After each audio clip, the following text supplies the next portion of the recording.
we're going to be doing something that's never been done before. So, I want to start doing this thing where I bring on the best one-tricks in the world at every single champion, and over the course of 5 games, they managed to turn me from 0 into hero. So, today what we're going to be doing is we're going to be bringing Karasmai, who's the best Kayne in the world, on a Discord call, and over the course of 5 games, locking in Kayne in high elo, we're going to get to a point where we're going to see if he can actually teach us everything that can possibly be taught in order for me to become one of the best Kaynes in NA. So, without further ado, let me call him. Yo, what's up, man? Wait, why is your mic like that? Is it bad? Yeah? Dude, stop! Are you on your phone? What the fuck? No, it's fixed now, isn't it? Yeah, okay, now it's good. Alright, Karasmai. Karasmai, let me explain to you how this is going to work, okay? So, over the course of 5 games, you're going to turn me into one of the best Kayne players. And the way that we're going to do it is simple. The first game, what's going to happen is it's going to be me showing you what I know. So, I'm going to give you kind of like a full game informative on how I play Kayne, what I do, my thought process, rune setup, and everything. And you're just going to write down everything on like some kind of notepad, or if you want to write it down anywhere, to say all the things that you think I'm doing wrong, okay?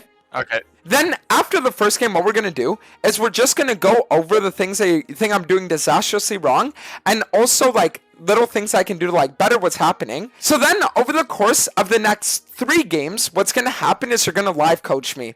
And during those games, you're going to kind of tell me what to do, how to get in the mind of a Kayne player, like, right runes, right items, right pathing, playstyle, everything, until we get to the last game, where I'm going to once again give you a full game informative, and then we're going to go over everything, and we're going to see if I actually learned anything. Does that sound good? It does, but don't you think that for the first game I should at least give you like the build and the runes and like the basic, like, you know, what form to go? Or do you think it's just better to have you just completely go in raw? I think it's better for me to go in raw just so you can see kind of like what you're starting with. You know what I mean? What I'm starting? Okay. Yeah, sure. Yep. I got my notepad ready. So Okay. I'm just watching this game, not saying anything, and just freaking write down some notes, right? Yeah. I mean, listen, if at any point you want to say things like, damn, you fucking suck, or you talk about how you could have done it better, then you can do that too. Yeah. So I'm just going to tell you what I think, right? And then you can like jot down everything that I'm like on, okay? Okay. So, I think the first rune page that you want to do is if you're playing like Assassin Kayne, you do this. So this is like Assassin Kayne, right? And then for Red Kayne, I would say that it's more like this. And then we'll go this with probably that, actually. And I would say that the 3 different builds are, you have the Red Kayne with lethality, which you would go like the standard Blue Kayne runes. Then you also have the typical Red Kayne, right? Where you would go the normal Red Kayne runes, right? Which would be the Conqueror, and then you build like a stereotypical Red Kayne. And then the third one is like obviously the Blue Kayne, which you would also go the Dark Harvest setup. Karasmai, what if I told you I know the real God damn it. Fuck! You know the real goddamn it fuck? Is that what you said? No, I was gonna say the real secret to being a Kayne player is being schizophrenic, and I think judging by my outbursts, we have that like locked down, right? Pretty much, yeah. If you don't have like an extra voice in your head, I don't think you could ever truly be a Kayne main. Really? Yeah, I've had one since I was like 3 years old, so it was like a natural calling. It was like the Green Goblin mask calling to me when Kayne came out, so it was pretty fitting, you know. Wait, out of curiosity, what does the voice tell you to do? Are you streaming? Cause I can't. I don't know if I can say. I don't know if I can say. It's nice nowadays. He tells me good things. Okay, what did it used to tell you when you were like 19, 20? All right, let me DM you.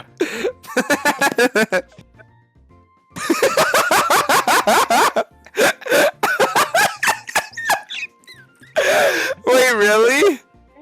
Yeah.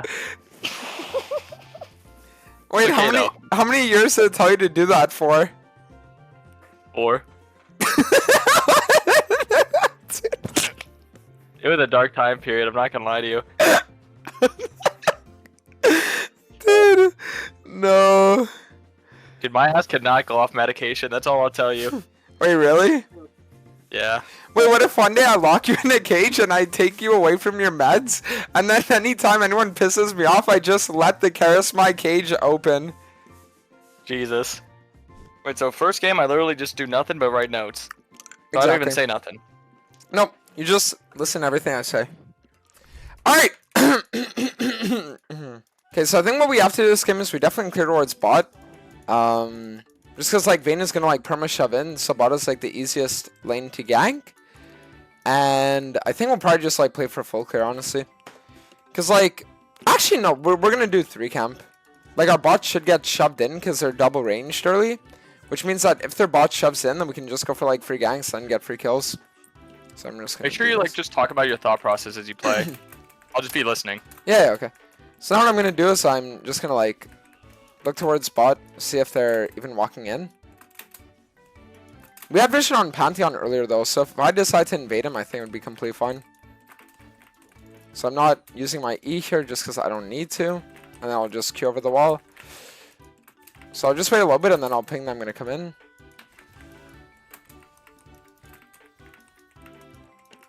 Okay, so now it looks like our bot's fighting. So what I'm actually going to do right now is I'll probably just like go for an invade. Reason why is because our Leona has like shove in here. So if we just look for some kind of play, it should always work. But the thing is that Nami's level 1, so like if our Ashe decides to like shove this in, then we could get free kill. So now I'm gonna look for the rest of the bots. I'm just gonna like play for this dive. Wow. Perfect. And now I'll just go for the kill on bars. Okay, so I'm gonna walk here. I'll see if we and oh, fuck. So for item this game, I know that a lot of Red Kane players go Cycle Sword, but I'll probably just get like Hubris. Like I'll go like Hubris into Shojin because I feel like going Hubris into Shojin is like typically good. And the reason why is because if we do the Hubris Shojin, then it makes it so that we can get like an overload on damage and like CDR and stuff. I know that sometimes people do the do Cyclo Sword, but I don't know if it's worth giving up the extra damage. It's like, do you really need this though? You know what I mean? I don't know.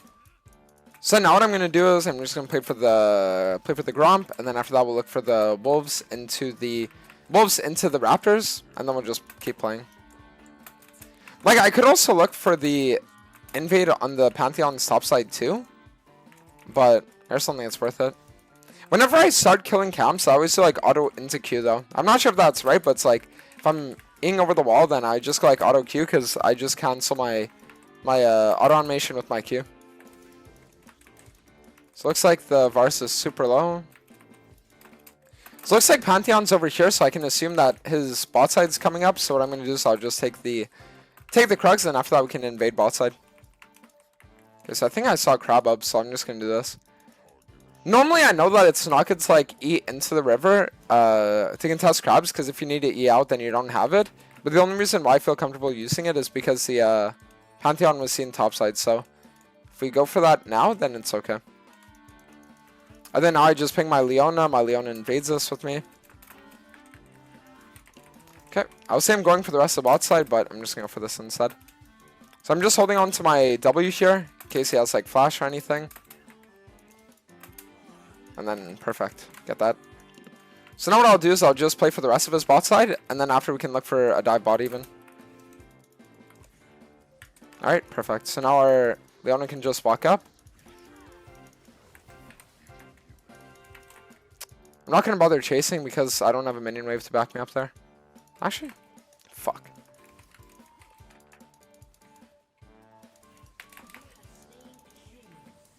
Oh shit. Okay, it's fine. I feel like going for 1-for-1 trade here would be worth on the Nami, so...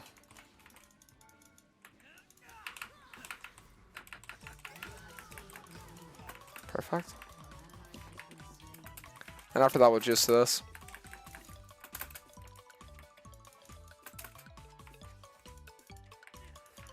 Oh fuck, wait, I'm... Wait, whoops. Oh shit, oops. Okay, yeah, I should have backed off there. That's on me. So what we'll do now is we'll just get the hubris, and then I can get tier 1 boots. I feel like the fact that I have a lead right now means that I could justify going blue Kane and like snowballing. Red versus Assassin, like Assassin Red versus Blue, I think the only difference is like Assassin Red is way higher damage than Blue is, you know? Whereas like Blue has higher mobility. So in games where you can snowball, I feel like if you would want to go Assassin Red, it's also fine to go Blue, but only if you can actually like make sure that it's worth sacrificing the damage for the early game potential. So I see that wolves are respawning, so I'm just gonna play on this here.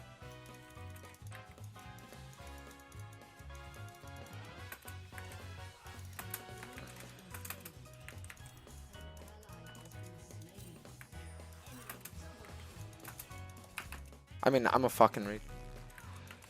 I didn't think there was any way he would win. I'm gonna be honest.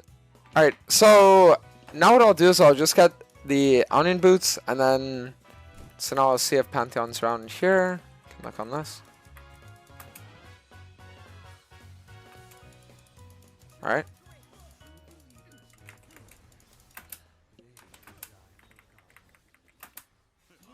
Nice. Okay, so I know that his E is still down, so I'll just go for this kill. Fuck me. I mean, he ends up flashing, so I guess it's whatever. Yeah, you know what? If she saves, then we're just gonna play for the kill on Singe here. I just wanted to lead with my W because it sets us up with the slow.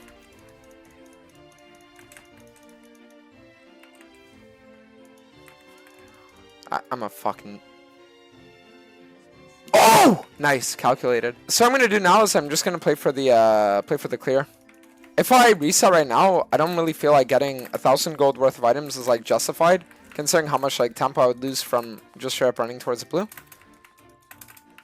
So I'm just gonna play for this. So then afterwards, what I'm gonna do is I'm just gonna play for the Gromp. I'll check ball lane and stuff like that. I think just playing towards my strongest lane is probably like the best thing I could do. So I'm gonna go for the Wolves, and then afterwards we'll play for the Raptors Krugs, and then we can probably just look on Dragon. Okay, so our bot lane's fighting, so I'm just gonna run towards them. So here I'm probably gonna look to get in the smite range of the Varus. Oh, never mind, can't anymore. Oh, fuck me.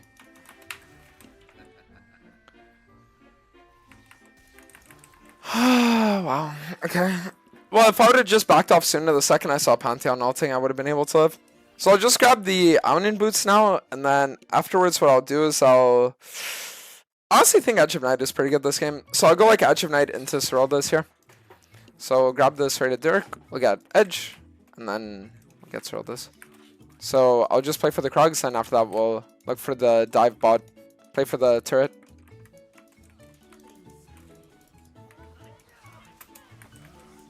Nice. So I'm gonna do is I'm just gonna right here, go over the wall. Now we can just look on the bars. Okay. So we end up getting the kill on Nami, so now I'm gonna see if I can get these wolves. Alright, so the wolves are up, so we can play on that too. I'm not gonna bother trying to take his top side as well, just because I feel like if he were to contest, I would die. So what I'll do instead is I'll see if I can maybe try something with Fizz here.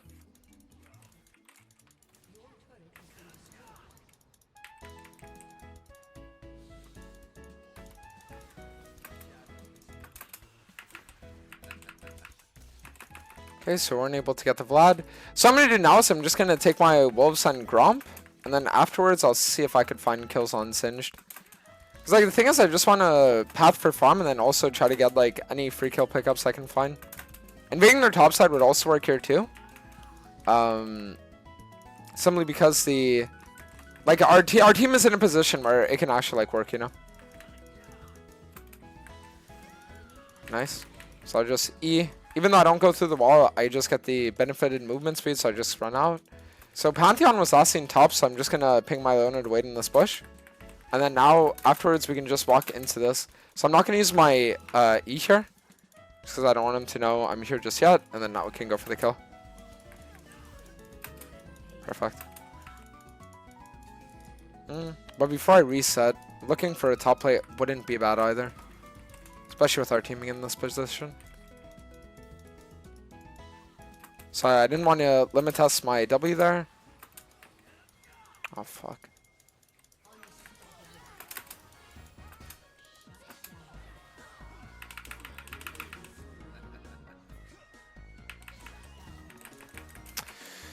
Damn. I wanted to just like E, Q into the wall and then use my W and try to get out, but it's alright. And then I'll start building towards my Seraldas, and then our damage output should be huge. Alright, let's see what we do. So I'll just grab this.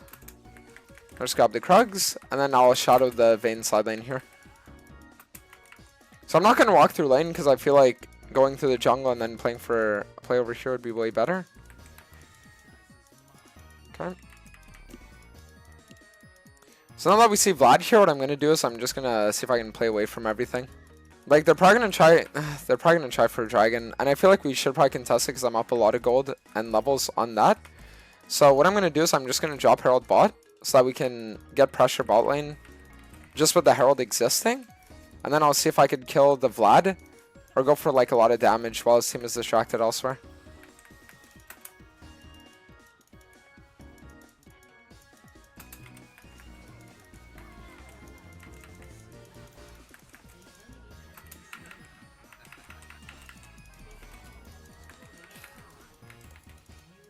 Okay. So I'll just take Herald. I'll see if I can actually go for the Vlad shutdown with it. Wait, am I getting a double? Wait! Did I just get a triple from Herald? Alright, nice. So we managed to run into the wall. Holy shit, okay. So we managed to run into the wall and then get to live. So now we can get the Seraldas as well. So now out of base, I'm just going to path straight here so that we can play for the dragon. And then we'll be good.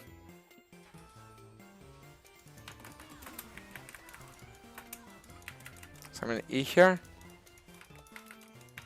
I didn't want to use my flash just because like I don't think it's worth flashing for someone right now. And then I'll blast con over this wall. Q into the wall so I can maintain like the distance and then just kill.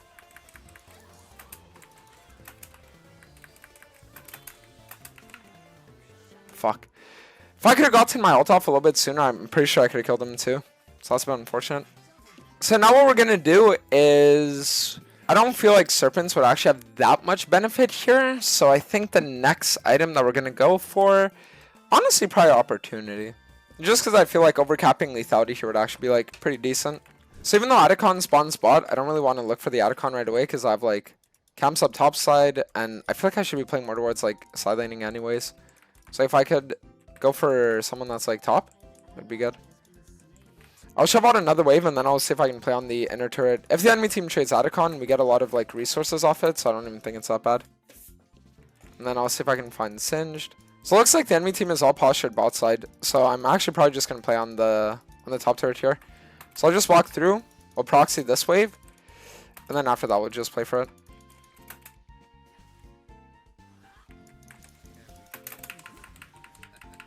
So just one-shot him. And then now I can just play for the turret. I know I'd be able to one-shot him because he also has any armor and I'm triple item. So now we'll get that, and then afterwards what I'll do is I'll just play for the next wave.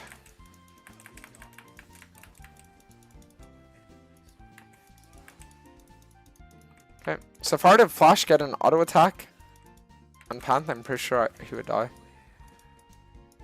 Maybe even if I have flash Q.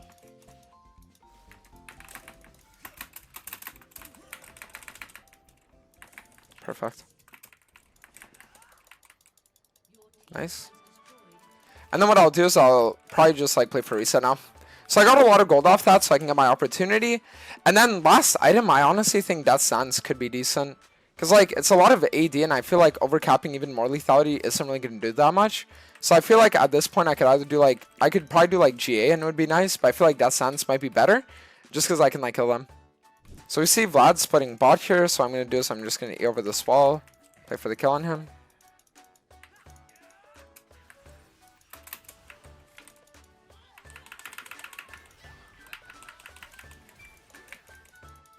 So I'm just going to play away from everybody now because I don't feel like dying.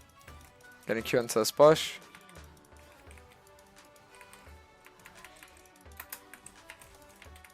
Okay. Nice.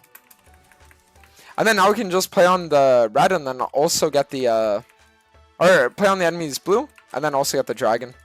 At least that's what I would say if I wanted to play for my team. So what I'm going to do is I'm just going to take the wave mid, clear their top side, and then get the wave top too. Because we're not anywhere close to Sol, so I feel like going for the dragon here doesn't really make much sense. When I could just farm inside and get like almost full build. So I'll walk here, we'll see if we can take the turret. And then after that we'll just start running off. So I'm playing back because I don't want to get hit by his like W. Oh, I'm a re. What the fuck that?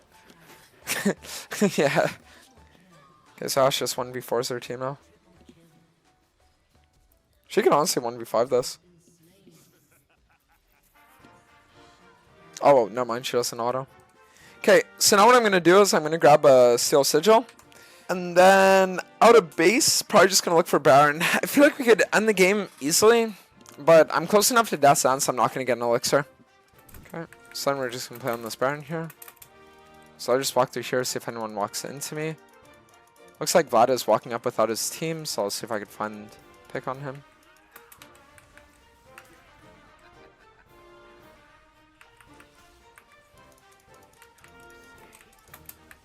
Nice. Nice. Nice. So now you can tell me if what I did was right or not. Okay. Kane builds. Alright, run me through it. Okay, so first things first, what I want to talk about. We're going to start off a little bit slow. So with Kane builds, sorry if this is like blinding white. Actually, I'll make it like a little bit smaller. So Kane builds, so far your itemization was pretty good. I was going to wait to see what your itemization was.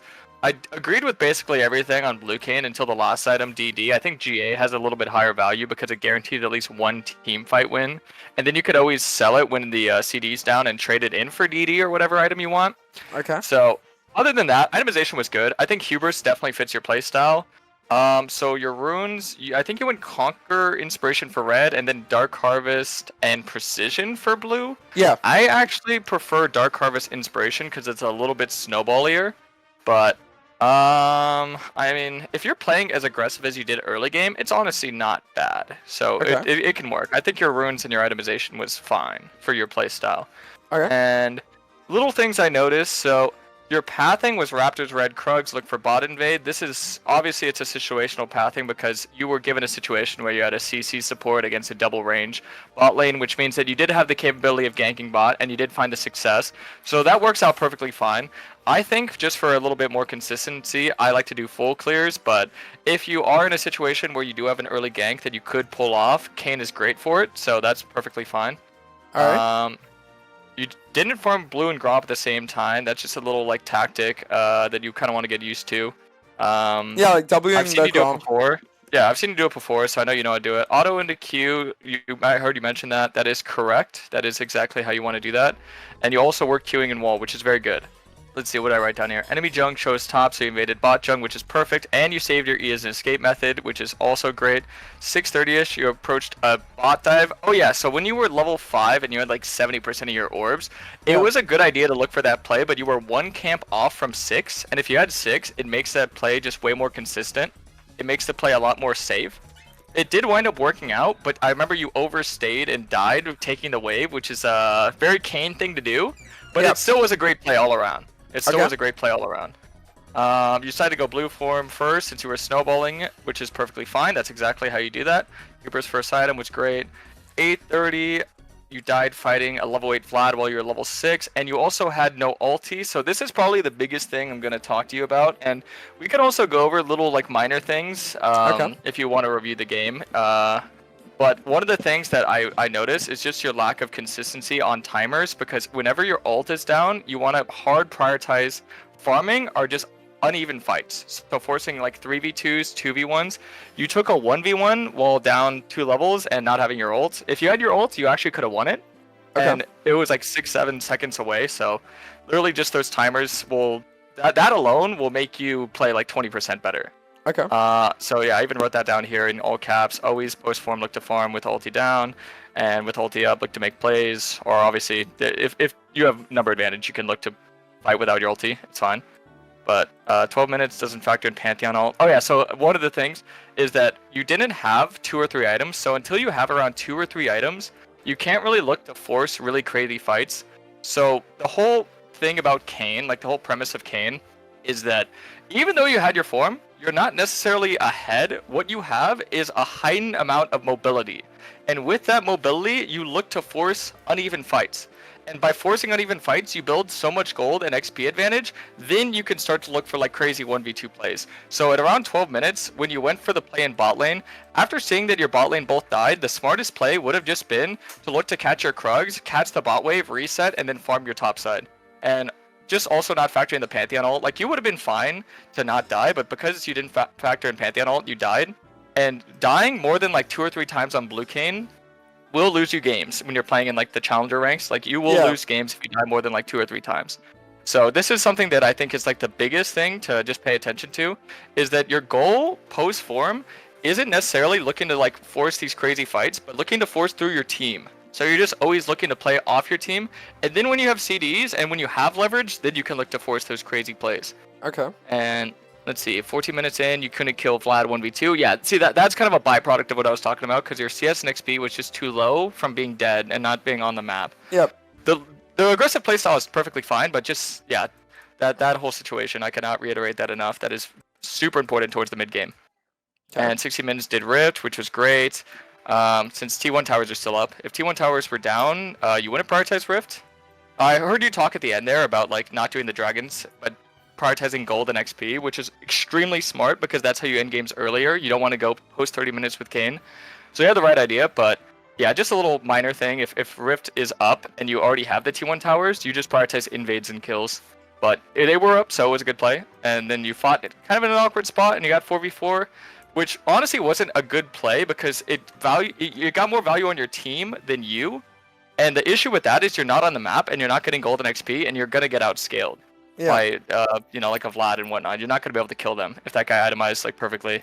And yeah, itemization, I said it was good.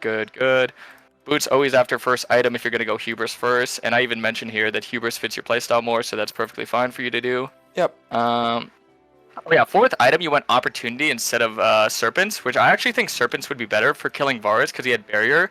And Pantheon also had Sterix, so it would be pretty high value, I would say, just for being able to like have work or be able to like work them in fights. And no matter what you build, you're gonna be able to kill Vlad as long as someone has anti-heal on him. So if someone has Ignite or if someone else procs anti-heal on him, you will always be able to kill him, no matter if you're building Serpents or Opportunity.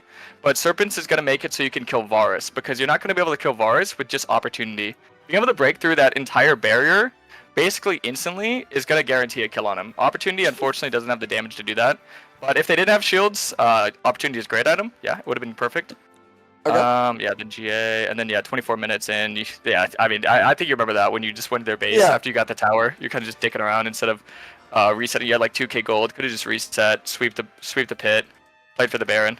But yeah, other than that, I mean, it was pretty good showing. It was pretty good. The aggressive playstyle definitely works if you're gonna go for that, and the way that you're playing it is definitely smart. Just your mid game needs a little bit of work on consistency. It's just timers. Timers. So I guess like if we were to kind of dumb it down a little bit, it would pretty much just be like runes were fine, but it's like I guess like runes also depend on playstyle, right? Like there isn't a one size fits all rune setup. Yeah. Okay, so runes were okay considering things. Build was also okay considering everything apart from the serpents and death sands. And then you're also saying that when it actually comes to playstyle, Blue Kayn especially is more of a champion that's focused on like trying to play with numbers advantage. Because I feel like that is one of the things that a lot of people, especially when it comes to Blue Kayn, have wrong. Like they think that Blue Kayn is more like higher damage assassin, when in reality it really is about its like mobility, right? Yep, exactly. So when I mentioned full clearing, it just adds in the fact that if you go for like a 3-camp gank and things don't work out, it's very, very hard to come back into the game. It is extremely hard, even if you have like the setup for it, and you could definitely look for it. So there is situations where invading actually will benefit you a lot, but the only time I will invade is if the enemy jung can clear faster than you and they outscale you. It has to be both those things. So something like a Karthus, for example. Karthus 100%, Zyra 100%, Hecarim no, Fiddle no, because they both have their W, right? You can't kill through their W. Yep. But a Fiddle, a Karthus, all them, you do a Raptor start into a blue Gromp invade or just a late invade. You know, any kind of invade. You know what kind of invades there are. There's a lot of different invades. So that's pretty flexible. And if they farm faster than you and they don't outscale you, like a Hecarim or, you know, even Fiddle, whatever, that's when you do Raptor start full clear. Okay, so I will say, I think for the purposes of, like, the Kayning training arc and stuff like that, it would be interesting if we do, like, idyllic pathing, right? So, like, if you see an opportunity where you'd be like, the ideal thing here isn't to actually full clear, like, call it out and say to do it, so we can kind of learn, like, which situations, like, you need to do, like, the deviation from the norm. You see what I'm getting at? Yeah, 100%. I'll call it out, don't worry. And do you want me to, like, walk through this next game? Am I, like, going to walk through it with you? Yeah, so how it's going to be is the next 3 games are kind of going to go in a way where it's, like, it's like a live coaching with like a glossing over everything that happened. But what we're going to be doing is, like, I think an interesting thing would be is if we kind of, like, tone down how hard you're live coaching after each game. Right? So, like, this game, for example, you can kind of tell me exactly what to do. Like, okay, I want to do this. But then it's like game 2, for example, could be more of a thing of like, okay, here, do this. And then I can give you, like, ideas, right? Of like, oh, well, here, I think we should do this. And then you, like, give feedback on that. Until get to a point where it's like on the 3rd game, right? I'm going to be giving you more feedback. You're going to be giving less, like, actual, like, going forward, like, okay, this is what I want you to do. And then by the time we get to the 5th game, it'll be like another kind of like full game review. Exactly. Yeah, okay. Oh, shit! Oh, this is perfect. Kayn versus Hecarim. So this is going to be one of those pathings that's not going to be the same. So before we go into this game, show me what runes you want to use. This is what I want to take. Yep, you have the right idea. Either Lethality Red or Blue, depending if they're going to pick 2 range champs here or not. And if they don't, then yeah, you're going to go Lethality Red. Yeah, 100% correct about that, because of Hecarim, you just hard counter him with Lethality Red. Also counter Riven. And this is a game where you're probably going to want to go Serpent secondary, because you're going to have Riven Shield and then a Aphelios Barrier. So Serpent secondary is going to be probably your best item on that. And, oh yeah, definitely a Lethality Red game. So let me just go over, like, the normal clear, and then we're going to tell you what clear you're going to do. So normally, you would do a top to bot full clear if you're not going to get invaded. Very standard, and the reason why is it gives you a lot of gank timers. So it gives you a gank timer in bot lane, gives you a gank timer in mid, and then it gives you a gank timer when you reset in top and mid, and then another one in bot. So that's like, what, 4 or 5 in the first 5 minutes. When you do Raptors, you only really have 2 gank timers. And because you're playing a Hecarim, we talked about this earlier, you're going to do a Raptor start full clear because it is a jungler that you outscale, but he farms faster than you. So it is a champion that you're going to need to make sure that you're going to need to get early vision. You need to either find out, okay, is he starting Raptors or Blue? And Raptors is the safer camp to ward, so you're going to want to early ward Raptors. Out of curiosity, wouldn't starting on his red also be good this game because our bot is so much stronger early? You have to factor in the Riven. So if Galio moves with you, yeah, you can go for it. You need Galio. So if your team is there with you, it's something that can work. If your team works with you, Sweeper is good to start if you're looking for the invade. If you're going to look for an aggressive invade, also get Pot. That extra bit of HP could definitely make the difference. Yep. Okay, so yeah, okay, your team's here with you. Yeah, you can look for it. If you want to look for like a late early invade and force a vertical on bot side, that would actually definitely win you the game, because then you get a just hard play through bot. And once again, last game you had the right idea. If you get your blue form first and you're snowballing, you're already ahead, feel free to go blue. Feel free to go blue. That will help you out a lot. It'll up your tempo. Okay. Pike's not with you. This is kind of sketchy. Pike said, wow, we lost, and then he just muted everyone, so I don't think he likes the fact I'm on Kane this game. Yeah, I think you're just going to have to start Raptors. I don't think it's just something that's going to work out, because you're going for consistency here. Right. Okay, there's Riven. Oh, dangerous pathing. Should have walked the other way. It's alright. It's worth because I got the auto attack. Orbs. Yeah, you got one orb worth. Okay, so you know the typical Raptors, Krugs, Red, all that jazz, right? Yep. But you can also tell me, like, ability sequencing with, like, E and shit, because I know that a lot of people get that wrong. Yeah, Q, and then you're gonna E. Oh, this is scary. I would back up here. Yeah, honestly, just go start Wolves, because you're low HP. Unless you want to go for the steal. Unless you want to go for it. Oh! And you get the E over the wall. Yeah, this guy's GG'd. Yeah, just go farm Krugs. Oh yeah, this guy's gonna be so out of the game. Oh, that's beautiful. Yeah, his game is fucked now. Oh yeah. Perfect, perfect. So, I know it didn't wind up going to it, but yeah, you would start Q and then just E straight to your Krugs. Yep. And normally I do smite red. But Oh, so you smite I red actually over like Krugs? to. Yeah, I smite red. And I don't know if your E is gonna be up, but I like to E all the way from red to wolves. If you see the tower in mid lane, this tier 2 tower, This one? you can actually go through that to that wall. Yeah, you can actually try it. You have to Okay. go in the exact center. So you see that wall to the right of you? You're gonna E in that wall. No, the one right next to you. Yeah, that one. And you're gonna E all the way from here to wolves. Direct center of mid tower. Yeah, direct center. And then, Oh, there oh, we go. you got it. Ooh, There we yeah, go. good job. Okay, yeah, you got 2 in your queue. Perfect. And you're gonna farm wolves. And because you started raptors, you're gonna go gromp instead of blue after. Okay, gotcha.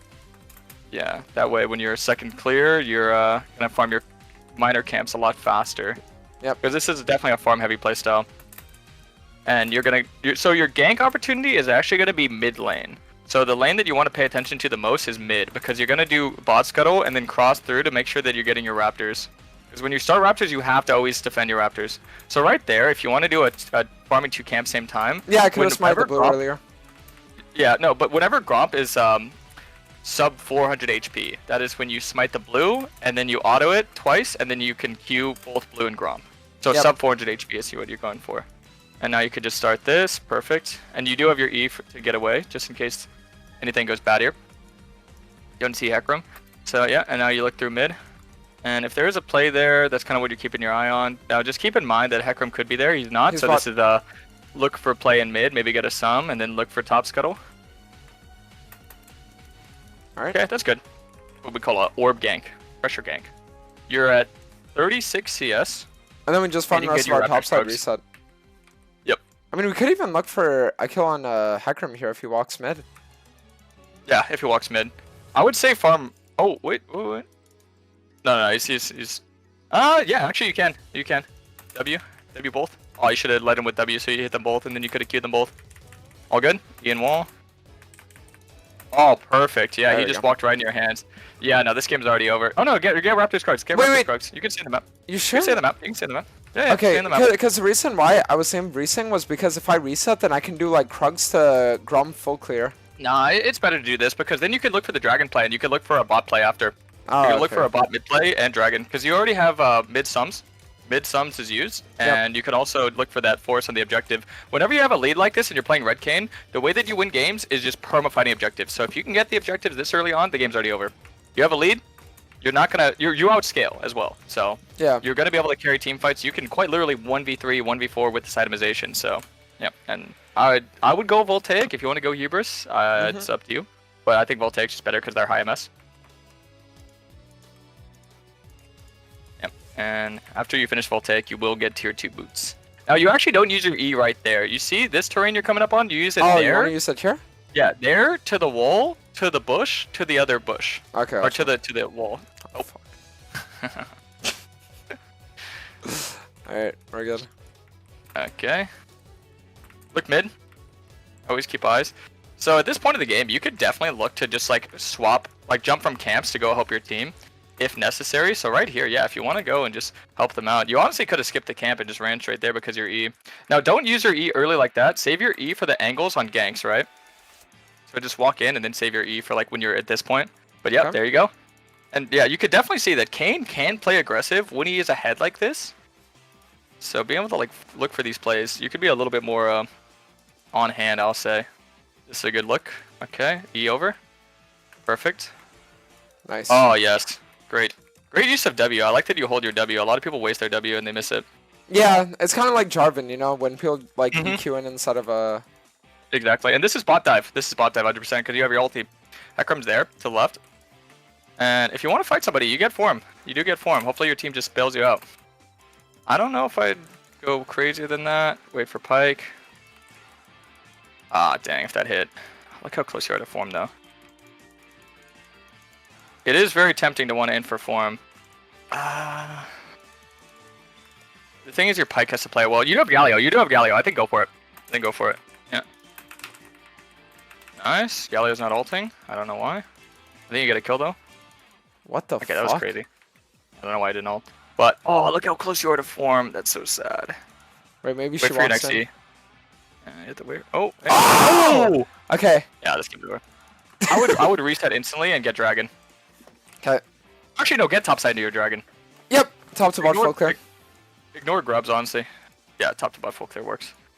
Because you just stack dragons at this point and the game's over. Yep. Okay. So now it's just would you start in Krugs or red? Krugs. But honestly, if you want to, because you're so ahead, you can do grubs. You can do Krugs, red, because you want to get as many sets as you can. Now, keep in mind, you don't have your ulti, so this is like a secret, like this is like a get out mission, right? You never want to fight without your ulti. Even though you're ahead, you always want to make sure that unless you have numbers advantage, you're not fighting. Okay, so you got yoinked. Yeah, just ignore. No, go grubs. You can go grubs. You can go grubs. You can Okay. at least yoink one. Yeah. Try not to hit the vision plan, because you give away that you're there. This is a sneak mission, remember, because you don't have your ulti. Yep. If you had your ulti, you could be aggressive and just go up and take it, but be sneaky. You could have just queued over the wall or eat over the wall. Yep. Honestly, queue over wall, because then you can save you to get out. Make sure if you have 2 smite charges that you smite the first one. Yeah, you're Save right. an HP with that as well, yeah. Yeah, and yeah, definitely want to make sure that he's not taking that. It's fine if he takes it, because this gives you so much XP. And this is just a way better early game objective, for sure. Mhm. So definitely, I would go for blue first, just so you could be as close to dragon as you can be. Alright. Yeah, because I guess it's that thing again of like wanting to farm or wanting to fight Yep. when your ult's up. Oh yeah, 100%. When your ult is up, you're looking for plays on the map. So look mid. Look mid. Because Sona's in that bush. She just walked in. And Hecarim's either going to be on dragon or he's going to be hovering bot or mid. So yeah, making sure that you're checking that. Okay, not there. Not there. Oh, there he is. Yep, exactly.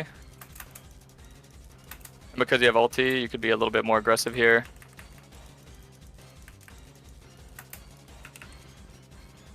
Okay. Nice. Eat. Ooh. Oh, nice try. Philios is low. Yeah, I mean, that's fine. That's fine. You got the kill and got out.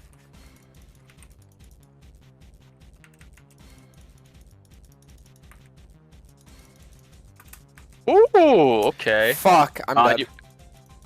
Wait. No, you're fine. Make sure that you queue away. Don't queue in. Like, Alright. walk on her and then queue towards your team. Oh, nice. Good. Holy moly. This is going great for you. I think they're actually just both dead no matter what here. Like, what are Hecarim's they gonna do? be there in 5 seconds. 5, 4, 3, 2. Galio needs to lead. Why is he not leading? Oh, there he is. Follow him.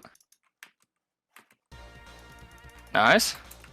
If you're not taking tower, you can just go up. I'd take the kill trade. Screw it. Yeah. Yeah, there we go. Perfect. Yeah, Red King can take kill trades all you want. Yeah, that's perfect. But make sure that this is like everything you want. Yeah, get boots now. Definitely plated. I would just honestly go straight to the dragon. Red King doesn't farm as much as blue. And even though, I mean, Hecarim is ahead on you in CS, but you're just perma winning team fights at this point, and you have a way stronger team fight. Yeah. That's basically what you're always looking for. Just team fighting into this. Played that fight really well, but 2 things to keep in mind. 1, you could dodge Hecarim ult with your ult. I mean, that's just something that you get used to the more you play him. Yeah. But 2, you could have smite ulted the Hecarim when you were like in that situation, but just ulting whoever you can is a good idea too. So it wasn't bad, just a little FYI. Sometimes smite ulting, it's the best thing you could do. Perfect. And now you just farm all your camps up if you wanted, or you could Farm or kill Philios? He is level 8. Lead him with auto and then W. Oh.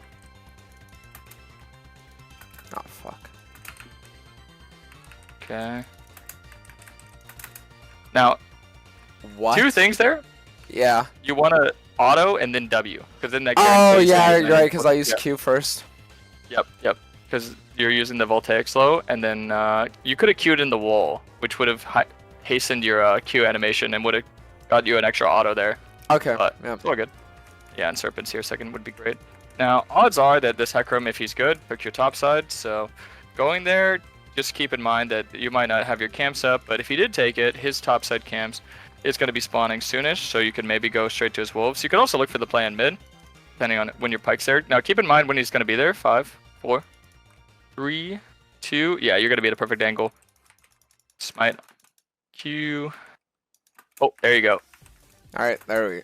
Okay, so like There that. you go. Auto, Yep, exactly. auto W count. Sometimes you can Q into them to get in range for the auto. This is kind of dangerous because you don't have your ulti and Sona's there and you don't know where the top lane is. Yeah, just back up. Once you see vision, just back up. There's no top scuttle, it's bot scuttle. And then you can farm your top side camps because they're spawning right now. Yep. So see how he doesn't really get anything from invading you? He's just farming. Like, he just gets farmed. But you're getting objectives, you're getting kills, you're making plays. All he's getting is farm. But you're getting equal amounts of, like, value because he's leveling up your camps for you. And yeah, after this, look, you could just go invade his top side and look for the top dive. I prioritize top invade here over your Krugs, by the way, 100%. Okay. Because then that sets you up in the top gank position. So, yeah, after this you can go there, but his blue Gromp are up. And because you did Krugs, you might actually not be able to get all of them if Riven moves. But I don't think she will. What if I just killed the Sedge? Actually, you would need your E. See how you use your E to get over that wall? Yeah. The Dragon Pit wall? Hey, wait 1 second. Ooh.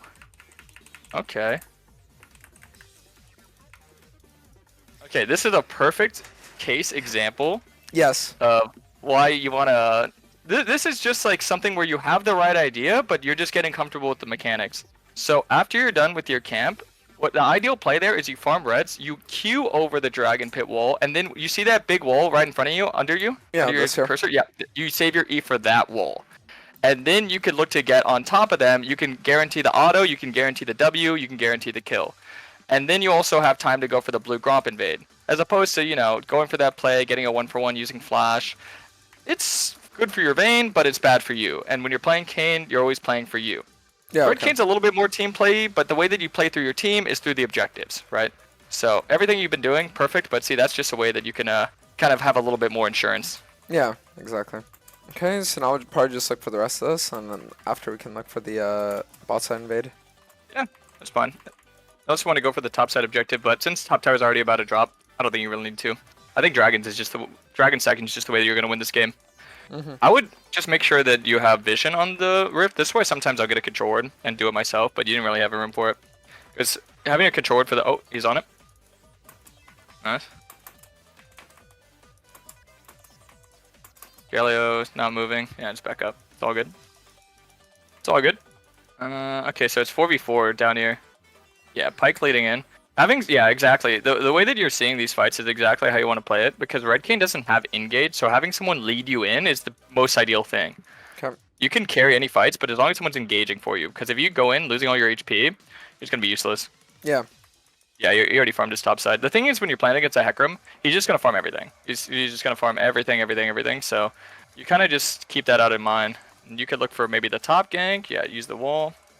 And then you can look to farm your own. Actually, you probably look for the reset into your item into Dragon after this. Ooh, that's kind of sussy. Ah, dude, if I could have gotten the healing off Sedge, I think I would have actually won that too. Yeah, probably. Whenever your team kills the person you're inside of. But, I mean, the thing to keep in mind is as long as you get that dragon... See, that's the thing about red that's different than blue, is that you can die a lot. You can go for, like, you can take a lot of trades. See, that one wasn't the best trade, but some of the other trades, as long as they're, like, even or good, it's fine for Red Kayn. Red Kayn's a lot more, like, low risk. But Yeah. as long as you're getting those dragons, so as long as you can, like, fight that, play for that. So I just clear bots and then we look on drag, right? Mm-hmm. But see, even right there, if I was in like a Chow lobby, what I would have done is I would have got a control ward, I would have ran straight to the rift, slammed it on it, and then went to the dragon. Because Okay. a lot of times when they're this behind, they're going to look to give one and get the other, because then that's objective bounty. And then they get a tower, another objective bounty. Fortunately, you see them bot side, so you don't really have to worry about that. Because you can see that your team doesn't really ward too well. Like, they don't really ward at the right areas. So that's why sometimes I just put it upon myself to be the one who's warding good. And right here, they're getting caught out. What? Oh! Yeah, make sure. Oh! Yeah. This is exactly why you don't need to, like, farm so much into Hecarim. Look at this, you're down 50 CS, but this guy's just useless. He's not able to do anything. Yeah, he's there worthless. Exactly. I think, wait, how low's top tower? You can honestly look to just shove in and kill the tower. Yeah, I think shove and kill the tower is probably the better idea. Because your E's not going to be up for 10 seconds, so just have her shove, and then just literally just slap the tower. Just trading, yeah. Just walk up, slap the tower, and make sure she doesn't walk away. Yeah, just auto tower. And then if she tries to go in on you, W her. Oh, there you go. No, I'd probably just look to your topside camps, if anything. Since it's kind of downtime. Oh, unless you want to look for a greedy play. 1v3, 1v4. Uh-oh.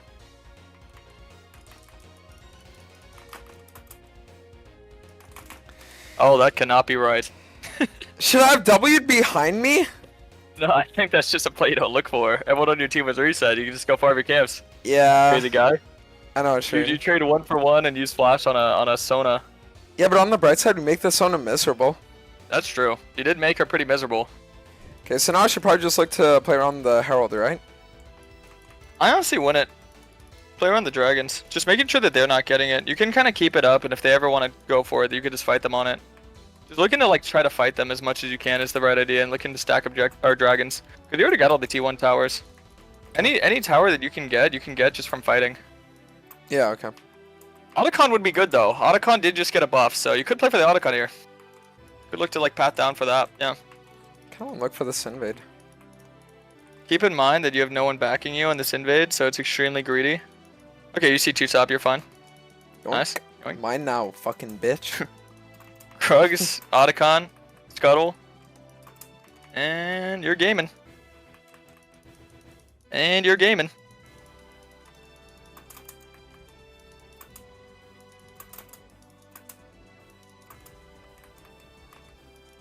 You think it was Oh, good yeah, to you hold it the way I did there? Yeah, no, that's perfect. Because you're holding your ult for his ult, right? Yeah, I was holding my W though. Oh, yeah. Well, your W can't stop his ulti. No, I know, but I was like holding my W in a way where like... He's just perma moving and not really like... Yeah, exactly. Like he can't focus on just running because if he does, then I just landed and he's dead. Makes sense. Yeah, then you got the kills. It's kind of weird your team didn't do Otacon though. Yeah, I guess we could just play for it. It gives you another fight to fight for. But do you see how your itemization just makes it so even though like you're not necessarily ahead, you're still able to have this much impact? Like 1k shield broken through and you haven't even really fought the Riven. You just fought the Sona and Hecarim. And it's Eclipse and what do we call it? He's going Seraphs. Seraphs too. Unless that's Yeah, Shielding. exactly. Their builds are crazy. You just get your camps and then you could play for Dragon into Otacon probably. Dragon has higher value at this point since it's soul point. Yep. I mean, Sejuani's top. Yeah, I guess you could just do it.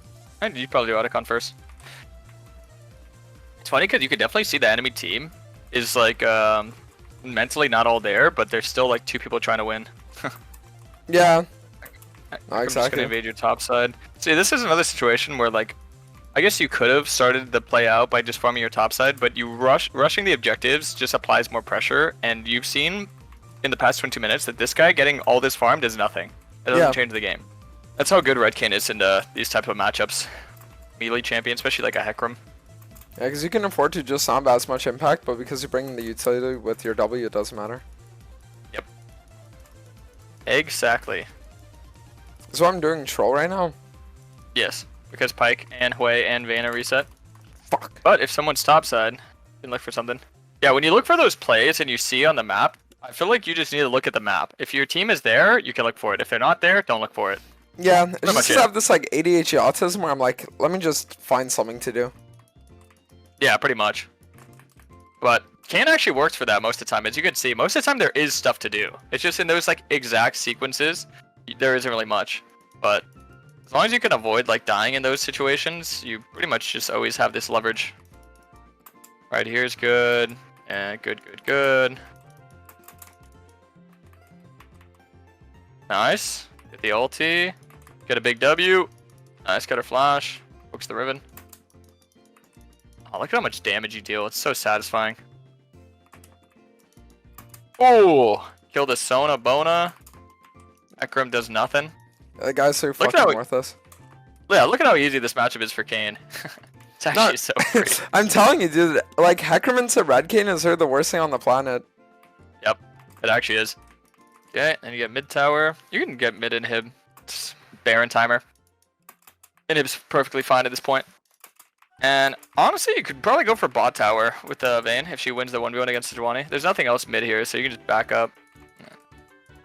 Good to look, but What if we look should at have the saved your Baron? E to go bot. No, I think it's bot tower because you can wind up getting the Baron. But I think this bot tower opens up the map a little bit more, and it's a little bit less risky for the time being. Okay. because you're gonna be able to make a play in on the Baron, but I think if you would have shoved in bot, you could have probably got another inhib, and that just guarantees the game ends quicker.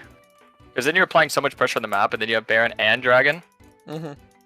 But I mean, what you're doing now is fine if it works out. It's just the reason why you don't need to rush Baron is because in 2 minutes and 30 seconds it's guaranteed because they're forced to go between Dragon, Soul, or Baron.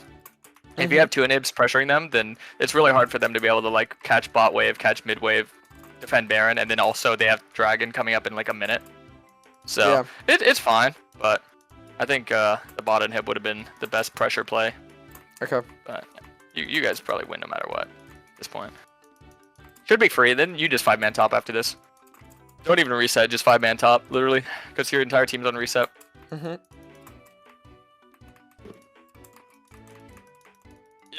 Yeah, there's nothing the enemy team could do. And see, if you would have got that bot inhib earlier, you would have 3 inhibs.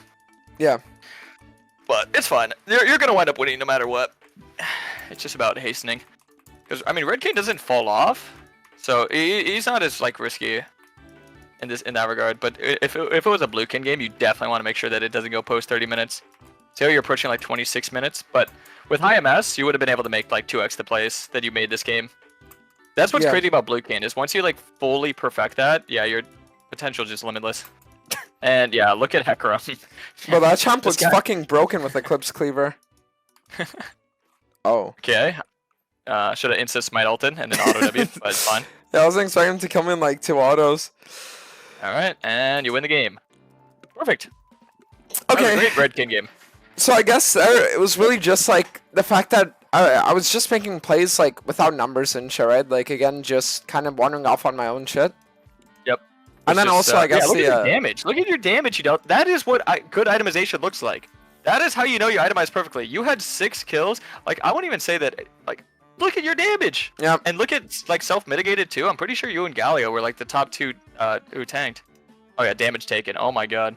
Oh, you literally tanked the most and almost dealt the most. That is quite literally, you could have played like that in a challenger game. Like, that was actually, like, a challenger level Red Cane play right there. Aside from, like, the random wandering, but other than that, holy crap.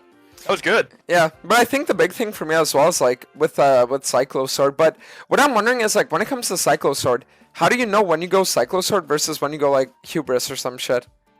MS.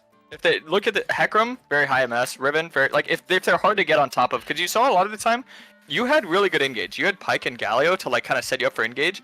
If you don't have really good engage, and they have a lot of MS, that's really when you're gonna need to go Voltaic. This game, it's good to get Voltaic because they just have an abundance of MS, because Sona's speeding them up, Aphelios has his red gun, Riven has E, Hecarim has his E, has Ghost, Phase Rush, everything. But typically, if you don't have like a good engage, it's good to get Voltaic, and typically if they have a lot of MS, it's good to get Voltaic. If they don't have either or, you can go Eclipse, you can go Hubris, you can go pretty much whatever you want. I think the thing is that you're very focused on making the right plays, but you have to also focus on what the enemy's plays are and how to counter it before they happen. So kind of like a chess mentality. Yeah. So like I mentioned at the Dragon play, if you really wanted to, you could have like slapped a control ward on Rift. You could have made sure that you got your topside camps, because then you're not just making a good play is when you're getting the better of a trade, right? But if a great play is when you're getting everything and they're getting nothing. So that's probably just one of the hardest things, because you know you're learning a new champion's kit and you're kind of understanding the limitations to its fullest degree. And once you like fully get comfortable, I definitely think you're gonna get better at it. But just trying to like be a little bit more consistent with denying as opposed to you know, just getting the better of a trade, because I think that's a lot of how you play, which actually does work really well with Kayn. But there is a way to like make it a little bit more polished. Yeah, exactly. I say, where instead you can of So instead of being somewhere it's like you win, lose 50-50, it becomes more of a thing of like you take the right risks, you know? Yeah, exactly. Where you're, it's like kind of like a poker or blackjack mentality where you're just heightening your percentage odds. It's not going to guarantee 100% success rate, but you're guaranteeing higher than that 50-50 success rate. Yep. But that game was very, like, fundamentally, like the way that you saw it was good. It's just the polish. Like that's really it. Like, Yeah, you're exactly. You're like an A, and you're trying to go to an A+ right now, which is really good, seeing as this is only what, your second game, and you have like what, a couple more to go. If you had to sit here and be like, okay, so far, let's say you were a Kayn one trick, this is the rank I would give you. What would you give me, like Masters? Yeah, Masters. Like I'd say like Masters, and if you have played like 50 games, GM, like 50, 100 games.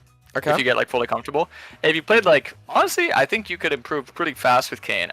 Like 200 games, you could hit Challenger, but you had to be like they'd have to be really good quality games. It couldn't be like, you know, like messing around. Like if you really put in the thought and effort, I think you could hit Challenger with Kane relatively quick because you're already a good jungler, you already have a good idea. It's just fully understanding. And the thing is, it's not just like, oh, you'd hit Challenger one time. No, you would be able to play Kane and Challenger probably the rest of your life if you put in like a good like maybe not even 200, maybe like 150 games of just really high quality. And I think that's amazing. Like you could do that in less than a month. So if anyone thinks that that's crazy, 150 games, 150 games and taking it from what I would say like 500 LP master, which is right under GM. So you're pretty much right there. Okay. You're pretty much right there under GM. But just yeah, getting it like a little bit more consistent. Oh yeah, by the way, this game definitely blue, but it's up to you. Yeah, way to carry I would say it it would be like Dark blue. Harvest for sure, but like blue or red depending on what happens. Yeah, because red could be fine to Graves, and Akshan's also a low mobility 80 carry, but I will tell you Varus is an extremely hard counter red Kane, so that is something that's kind of why I don't like to go red into Varus. Like Varus, Brand, and Zyra are like the big three I never go red into, even if I get my red form first. Oh really? Yeah. I got a piece, so think about your game plan real quick. Alright, so let me tell you your clear. I would do a bot to top full clear out of safety precaution because Graves can early invade you. But if you do a top to bot full clear, it's possible, but you're adding risk. It's Gotcha. a risk with a reward. But a bot to top and a ward on your blue brush, the one right at the river. Yeah. Because a lot of junglers will either do a Raptor into your Gromp invade, or they're going to do a top side into your bot side invade. Okay, awesome. And so getting a ward on your blue side-ish and doing a bot stop full clear is exactly what I do into a Graves because you do farm faster than him, you will out snowball him, and when you path up, you can guarantee not that you're playing towards the right lane, but you can guarantee that you're playing for something that's consistent. You're not going to die, you're going to be able to get your CS advantage, and this game's going to be a lot of CSing, so I'm going to be right back, and hopefully the game state isn't all hectic at that point. BRB. Okay, so it looks like the hey, Karasmai left at the wrong time.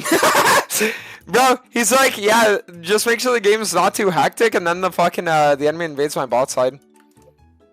I think the best thing to do right now is we just drop ward there, and then maybe like sit in this bush, because now what we can do is if the Graves resets and he comes for his red, we kill him, and if he walks through here, then we can like kill him, you know, because like Rumble typically starts E. So if he starts E here and then Graves like walks into us, then we're good. I just want my Ashe to like walk over here and then ward this. Cause like the problem is I'm kind of forced to start the enemy top side too. Simply because of how the Graves like played level 1, right? Because if they would have started my bot side, then I'm fucked. You know, like I have to go for some kind of trade. But it looks like the Graves is actually starting on his blue. So because of that, if we do this clear, it's gonna like completely fuck him.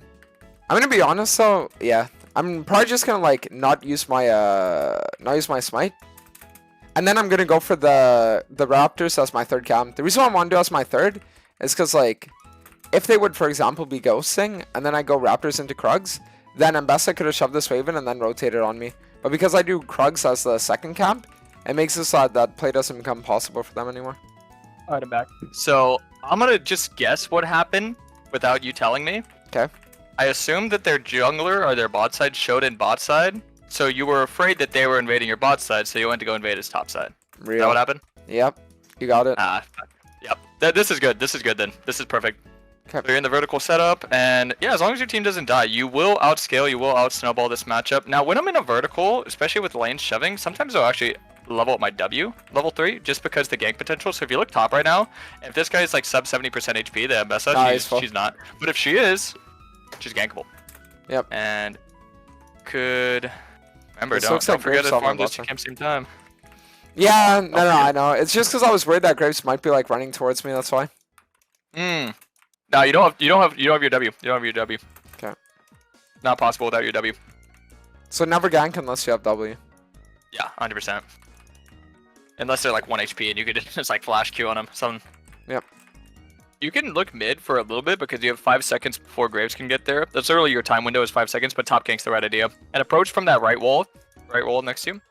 Yep, and get a nice angle. You could have actually E'd. Okay, so look at the Dragon Pit. See how he knows that you're there? Or not the Dragon Pit, the Grub Pit. You could have E'd through that wall. Yeah, you could have walked in that pit and E'd through the wall. Oh, wait, this guy's greedy. Okay, lead him with auto for the slow. You have W as a follow. Nice. That's a great gank. Oh. Jesus. Wait, do I die though? That's... No, you don't die. That's perfect. Holy crap, that is not something that should work, but the fact that he made it work is actually insane. Because I get Dirk and Longsword, and you're gonna go Hubris this game, right? Yep, that's what I was planning on. Okay. Oh yeah, I forget, you go aggressive rune secondary, so you get your boots. Okay. I like that actually, that's kind of a cool play style. You know that's actually how the Koreans play, it's kind of funny. Even though I don't think you know... Yeah, no, I'm not really up to date with that, but the reason why I like it is because I feel like Legend Haste in general is just super broken on everyone, and then getting cut down, especially as an assassin, is just always really nice. Yeah, oh, it definitely makes sense. Keep in mind, he's probably going to be there, so drag it out. And you Q once, and then when your Q is 3 away, you want to farm this camp like out of aggro range. Fuck. Q over the wall. Yeah, so that's why you're going to drag the camp out all the way. You're going to like play till like it gets red whenever you're invading like that. Auction's behind you. He's like 5 seconds behind you. Okay, he's backed up. You don't have your sweep, so you're kind of just hoping that they don't have it warded. But it works out. Yeah, because his body language would have changed, so you're fine to look for that. Just farm your top tier bot. You're playing blue cane, so it's a lot of farming. Yeah, down him. Good. If you want to greed, you can go for the wave shove. Oh, I like that. Oh, that's so worth. That's so worth though, because look at your orbs. Yeah, no, exactly. I get like 2/3 of the farm now. Yeah, then you get all your camps. So I feel like now what I should do is I feel like I should go for the Krugs to Crom full clear, and then afterwards invade topside. That's what I would say. Yep. I would have got a control ward to slam on the dragon, because see how you're gonna pass this, and then you can make sure. Okay, if he starts dragon, I can do for free. I see what you mean. I see what you mean. It's also like warding too. Yeah, I always just slam control wards on opposite side objectives. Yeah, because I guess that playing Kane it just becomes like super easy to ward because you can literally just ward while you're in E. You know what I mean? Like there's some real like. Yes. So your E from your Krugs to your Raptors, you literally just go slam a ward right there. Exactly. Yeah. Okay. That's why he's so good at warding. Okay, so then what I'm gonna do is I'm gonna play for the Wolves into Gromp, and then after we can look on the red buff. I like it. Really close to 6-2. Depending on how close you are, you could maybe soak up some minions. Could also maybe look for the top play here. You could skip the camp. Yeah, I would skip the camp. I feel like she dies no matter what though. Okay, good. Good. Scuttle, if it's up. Yeah, do Scuttle, because that'll give you 6. Yeah, Graves also takes the drag now too. I don't think he should be 6, wait, press tab. Oh, he has 6. Wow, he had 6? I guess, yeah, he got the minion XP. Raptors first into red. Because that's quick for you to take. It's 2 Qs. Dies in 2 Qs. You can also, yeah, you can choose the bush. That's a possibility since you have Swain. Sweep. Okay. I guess it just backs up. That's fine.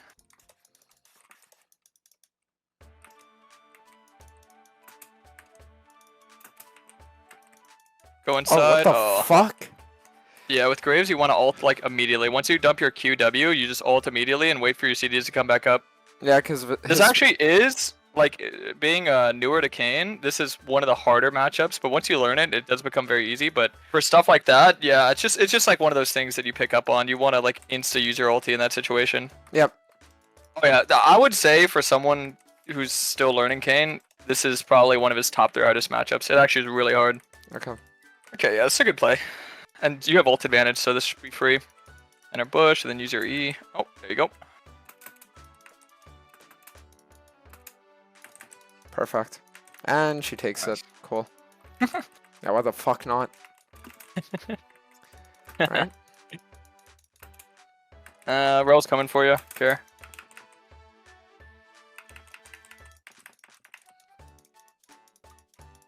That's good. Akshan coming up. Care. Don't die. You get the Riz. But you could maybe keep him there. Bait him in. Yeah, if Swain lands his You're overstaying. Graves is gonna come. Yeah, but even if Graves comes, I feel like we would win because numbers advantage. Yeah, we'll see. We'll see. Because sometimes their 80 carry randomly rotates, and sometimes yeah, your team doesn't really give you the right reaction. Yeah. Oh fuck. See this? Yeah, that's kind of what I talked about, and this is why Okay. Blue Kane's a lot more high risk, high reward. Is just because you can't. You're right. You have the right thought process. You're thinking properly, but you're thinking in a way where your team is gonna play how they should play. And when you're playing solo queue, your team's not gonna play the way they should play. Yeah. More often than not. I would do a top to bot. You have to do top to bot because he's gonna invade your top side if you don't. He's gonna go for grubs, which you probably have to give at this point because you're so behind. But honestly, if you want to get greedy, you could try to sneak the scuttle from him because you have a lot of mobility. But if you want to be safe, just do your top to bot. Okay. Yeah, he's gonna come. Dragon in the bush. So when he comes, he's not gonna be able to smite away. Would it be ever worth to look on the top kill, or should I really just farm at this point? You just have to farm. You're too far behind. Because if there's any chance this doesn't go right, you're fucked. If you had hubris, I'd say look for it because then you can get it stacked and you can start getting value. Yeah. But let's say you go there and they get the kill without you, and she's already 0-4. She's not really worth that much. The most you're getting out of it because you're splitting the XP between 3 people, right? It's not gonna help you. It's gonna help your team, but they're already ahead. And if they can't do anything with the lead you got them, the game's already over. Yeah, makes sense. Okay, so what I'll do now is I'll just play for the rest of my bot side, unless. Definitely had the right idea catching mid there. You can maybe look for somebody. Oh, Sean's there. If they're really low, you can look for like a flash kill. This will help you out a lot if you can get the kill on this guy. A little greedy, but it's not bad to play greedy. If you don't know if he has ult, just flash on him. Okay, good. Graves are there. You could use your ult to survive. Ah, damn. I guess I should have though. flashed earlier because I want to like flash and then auto ult Yeah. and then ult away. Yeah, no, I got what you're going for. Okay, so now what item? What do you say? It's ult tap. You could go opportunity if you want to work towards getting those shutdowns, or axiom mark if you think you're going to be able to one-shot people. Okay. I'd say probably opportunity to help you shut them down. Serpents wouldn't be bad here, but I'd say the main person that you're trying to kill would be like Varus and Graves, and they're not going to have shields right now. Serpents Yeah. probably what are you going to get fourth? Gotcha. For Akshan and Bessa and Solin, but yeah, killing them right now, it's not really that worth. You could probably look for a play here, yeah. You want to just kill that guy. 100%. Oh yeah, I was literally about to tell you that. I was like, don't be one of those Kane mains that's like insecure, like, oh, I don't want to flash ulti, you know? Yeah. Or not flash, smite ulti. They're like, oh yeah, it feels like cheap. Nah, dude, just take the free kill. You No, can really exactly. do that. Because that's why, like, if I get chain CC'd by Rel, I'm just dead, right? Exactly. It's just wasting you just fall even further behind. Okay, invade your raptors. You can just get your top side. Yeah, at this point, see, notice it's just about not dying. Getting as much as you can off the map and not dying. That's like the main important thing. You know Graves is top side, so you really need to get in the habit of pinging out your laners, like your Ashe right there. Even though sometimes they won't listen, you just want to make sure that you're giving them awareness that, okay, you know Graves is 100% top side, and it's a 60-40 whether he goes to catch the top wave. Because he's playing more selfish, you should assume that he's going to play around top side. And if he's playing a little bit more like team playish, you should ping out the dragon, but the odds would statistically say that he was going to be top there. The fact that he wasn't was just kind of unlucky, but that's where I think the jungler has to spam ping. Gotcha. Like your laner to be careful. You can tank first because you have your ulti. Okay, yeah.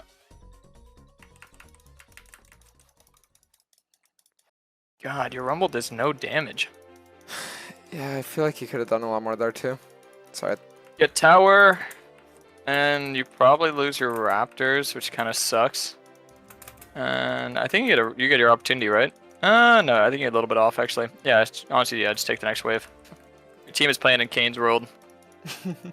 Alright, so then after reset, I can start getting like the rest of my build, but I feel like I'll probably have to like go topside to contest them from being able to. Yeah. Oh yeah, you will.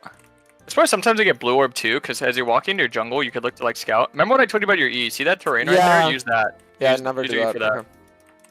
Always.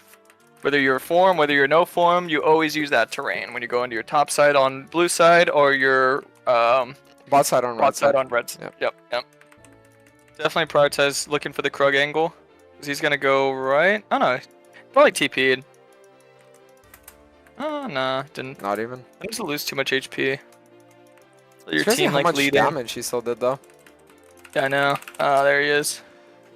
Mm. If they kill the Varus, that's actually so much XP though. There's Akshan, yeah, I called it. Oh, wait a second. Holy fuck. Wait, if they actually both live? I think they're... Oh, that's really good though. That's so much XP. And then this guy's gonna die too, I think. I don't think he'll be able to get I would him. look for the bot side invade. Or like You would? bot wave in the tower slapping. Yeah, remember, you're playing super selfish. You're Okay. Kane, you just want to get as much gold, as much XP as possible. The play there, lasting in top, is not going to last. It's gone. The objective, you're not going to be able to fight it. Odds are, statistically, that this guy's going to play for the objective. If he doesn't and he decides to go bot side, you can still farm your camps, you can still farm bot CS, you can still get a lot here. So yeah, just shove the wave in, look to slap tower, and if he shows on any topside vision or there's any hunch that he's around there. But see, this is where I'd get blue orb, because in this selfish playstyle you could like blue orb the tri brush. Yep. So while you're hitting this, but you can also just scout with your E. Oh, someone's there, someone's there, someone's there. Your E tells you. You see him. Okay, you dodge that. Oh. Yeah, the thing about Graves versus Kane, you have to jump on him before he sees you. If he sees you before you see him, you're gonna lose. It's like Yeah. rock, paper, scissors. Okay. So, fuck. What now? Just farming your camps. Wait, is that You're gonna AP have to go for a action? steal on the objective. Yeah, it is. What? What AP ratios does this guy even have? No idea. Should I Nothing. bother even check my bot side, or do I just assume it's gone? Farm one topside camp and maybe look for the dragon steal. Okay. And like ping your team to help you at the dragon. Yeah, you probably have to steal this dragon if you want to win. Soul point. Okay, you got Nice. a pick there. You should be able to get the dragon. I would like use your sweeper to clear the vision in your jungle. Like, cause keep in mind with your E, you can literally like check every bush. Yeah. Yeah, like you could check that mid brush right there, because you could see if anyone's there. No one's there. You could check this.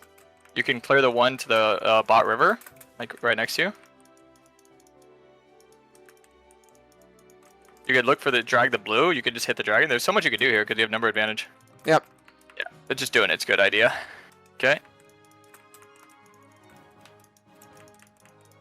Okay, yeah, this game's 100% winnable. Dragon stacking is the scariest part, but the fact that they couldn't do it is really good. Yeah, because I won't be able to whenever you actually press scale. tab as an assassin, keep in mind itemization. So think about who you can and can't one-shot. So just hold tab for a second. Can you one-shot Varus? Yay or nay? Yeah. No.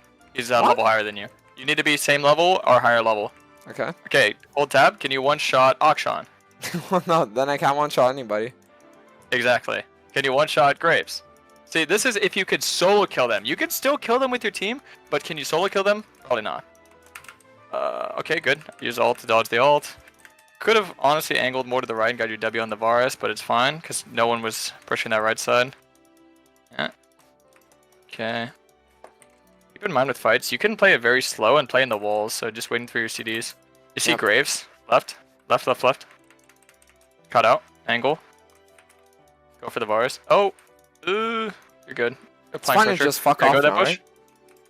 No, you could just keep pressuring with W and E's. Go on the wall. And just go for that Varus. Just run right at him. There's one. Yep, and then you have your E coming up again.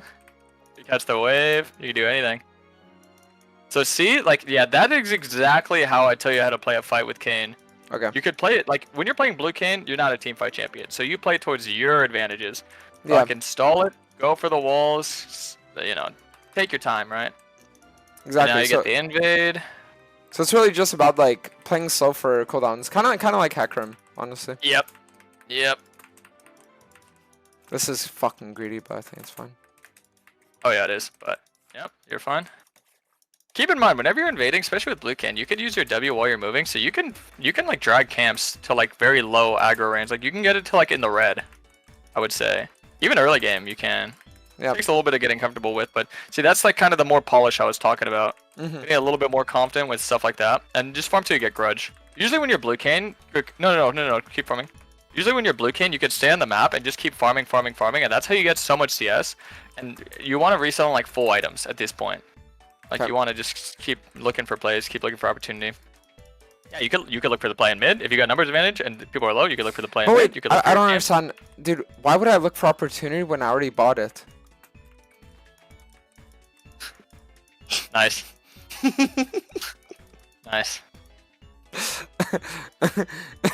Jesus.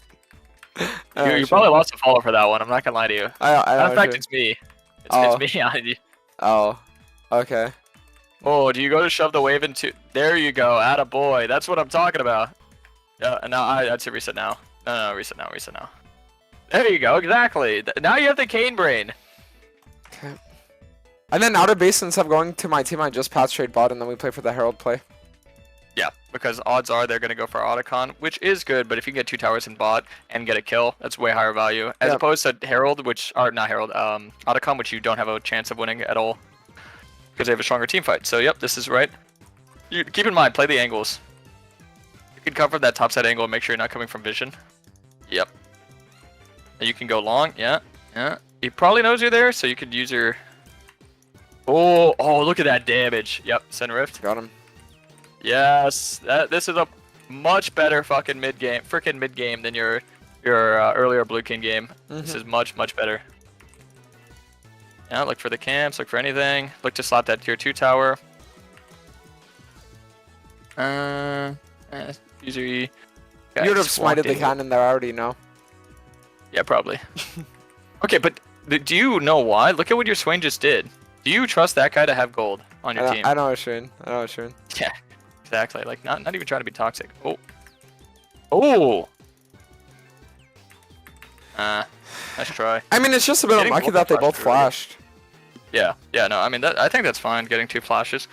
Losing 3rd dragon was probably gonna happen no matter what. It was kind of unlucky. I think after you got the tier 1 tower, you probably should have, instead of scouting, because you already knew that they were on Otacon, you probably should have helped them take it, rode the rift, hit it to the tower, and then auto the tower or look for the angle from the wall to jump on the Varus. Because as soon as he threw his ulti on Swain, you could have like jumped on him immediately, led him with Q, followed his flash with W and killed him. Okay. And you probably wind up dying, but you do get the tower in trade. Since you didn't get the tower, it kind of was a bad trade, but it still was the right idea. Just the execution is it's getting there. It's getting there. And yeah, look for picks in solo lane. If you want to look for a pick on Akshan, it's a good idea. Right there, you see him? No. Yeah, there's people there. You saw him with your E. This is good. I'm gonna go on him. Look for the auction. Look, yeah, go through that wall. Yep. Fuck me. Oof. Yeah, it's a tough matchup, I'm telling you. I would have smite Q'd and then W'd. Because if you smite him, then it makes your W easier to land. Yeah. And if you Q him also, because you have Grudge, it slows him, which makes it easier. But yeah, Graves has no flash. I think Akshan has no flash. Their bot lane has no flash. So you could look to force a really crazy play here soon. And they're kind of angling right now, but I think you have better angles. Yeah, this guy should die. This guy dies 100%. He's just by himself. Yeah, keep the angle. Keep the wall. Yeah, you can keep looking. You can like walk up, like see, you can walk all the way into them and look for like W poke there. If you're in a wall, they have no way to get you out of the wall because your Q could be used to dodge like Mbessa ulti or whatever they throw at you, right? Yeah. So don't be afraid to like poke them with your W. Starting this is ambitious, but it's probably your best bet. Look to hop the wall and like, yeah, exactly. You look to turn here 100%. So I guess I would just seem fuck off. Yeah. Your best bet there is if your team landed CC. I mean, I think Ashe had ulti and didn't use it, which is kind of weird. If she ulted someone, you guarantee win the fight. But that was the right play. That was the right call. Okay. Just the execution. They're gonna go for mid inhib. It's honestly probably better you lose the mid inhib. Yeah, you kill that guy. Oh, wait out the shield. Wait out the shield. Oh my God, does that ever go away? Bro. How long does that shield last? Isn't that insane? Like, what the fuck was that? You don't really have anyone to play off of, even though I felt like you did put a lot of emphasis in your lanes. But you see why it's like better to put more like on yourself than your teammates? Yeah. That's why I always like preach like just farming and like just all this smart play. I think this is like one of those games where what I talked about earlier reigns supreme, where like if you die more than 3 times on Blue Kane against a good jungler, it's gonna be really hard. But this is literally one of his hardest matchups. So it's just a learning experience. I feel like it was really just that Atacon play, because like literally all of their champions are so hard, like highly overleveled. Remember, it's crazy. Yeah, I mean, at most you could have just maybe tried to get tier 2 tower, get a big item spike, and force when they had no flashes, but then people just got cut out. That's a lot of how Kane goes. It's like I said, it's not 100% guaranteed success rate, but it's just you're giving opportunities, and you know the opportunity that you kind of were put in, and the situation that you were put in is just wasn't as favorable as most games would be. But Yeah. I mean. Okay, wait, let me just get a tiny bit of food and then you can tell me like top 2 things I fucked up there. Okay, give me a second. Hold on. Well, this is kind of just like it's definitely like a little bit of a follow-up from your first game. I will say there was a big difference between your first and your third game because you were playing a little bit smarter, but this is just something where you're lacking the experience to understand like kind of your limitations, which will just it'll come from time, it'll come from watching, but just I'd say the Graves matchup you definitely weren't really aware because there was a lot of times where you fought him and your mechanics of how you played it were just wrong. Which, like I said, it's a hard matchup, so it makes sense. Like that fight when you went for the invade. The invade was good, but the way that you mechanically played it was bad because you could have went inside of him, dodged out all his stuff, and then you could have easily killed him with Swain. And think about how much that would have put you ahead. And it's a bit of a domino effect from then, but the fact that you were able to consistently look and make plays and keep your team in the game was a good sign that you have the right idea, but it's just a lot of the polish. Like a lot of it is just like it's gonna be a lot of just understanding and experiencing like how the champ mechanically plays out. Because every different matchup, you're gonna have like your different in and outs of like what you want to do. And maybe I could have been a little bit more vocal on what exactly you should look to do in this matchup, but with Graves, you definitely want to make sure that you want to ulti as soon as you throw out your W, your Q. Any type of matchup like that, or any assassin v assassin, if you get the jump on him, you're usually gonna win. If he gets the jump on you, if he sees you before you see him, you're gonna lose. If you see him before he sees you, you're gonna win. The bot play was definitely a big one where you knew they were on Otacon, but you went up and scouted instead of just sending the rift in, getting the kill, you know, manually go in the next rift, hit the tower, get the tower, and then you could have even maybe looked for a kill on Vars if you want to be greedy, which would have been fine because it would have been a lot of XP and a shutdown, I think. Itemization was good. Decision making was solid. I mean, you just died a lot. I think that's the big thing. If you cut your deaths down to 2 or 3, you win the game. You have 60. No, you probably have like 70, 80 more CS. At the end, you kind of understood, like towards the mid game, the end of mid game, you kind of understood the concept of staying on the map as long as possible, looking for plays as long as possible, stacking as much resources. You have the right idea of catching waves, but also catching as many camps as you can. Remember, Blue Cane and Red Cane play completely opposite. Red Cane, you can skip the camps, force more plays. Blue Cane, everything and anything you want to take. Just look for it all. Take. So, I think those are the biggest things I recall from that game. Alright, yeah, makes sense. So I think what we'll do for this game is I'll kind of like tell you what I'm planning on doing. If I'm right, you tell me I'm right, and then if I'm wrong, you just tell me I'm wrong, right? But it's like this time what we'll do is like I'll give you more of an approach on like my thought process, so that we can see like am I actually learning? Like am I actually like taking in what you're saying? Okay, so Shake Copium, and then It's they like have a really, relatively high elo lobby. This is like GM-esque game. yeah. What do you think about the enemy Kog'Maw's IGN? I got no comments on that one, buddy. Is liking femboys gay? Hit your sweeper. What are you doing? Okay, he's probably gonna spawn his blue, and then he's gonna invade my my red level too. So what would be a good approach to that? I think I'll probably just go like Raptors Krugs. Exactly. That's why I love Raptors into this kind of matchup. Alright, I gotta pee. Best of luck. If you have any questions, I'll be back in a minute. Alright, so what I'll do here is I'll probably just play for the Krugs. And then after that we can look on the red. Oh wait, he actually showed... Wait, what? He's level 1! Okay. Okay, so that means we have to invade him for sure then. Invade on his wolves right now. Ah, you know what? I was saying maybe going for the Grom too, but I don't think it's a good idea. I don't have a smite, and if I reset right now, I already took 2 of his camps, so he's like he'll never be able to break even at this point. And now he invades my bot side, so we could even like look for this too. Ooh, I like what I'm coming back to. Yeah, he was level 1 at 2 minutes. And maybe I can't move. I mean, I feel like we should look for this though.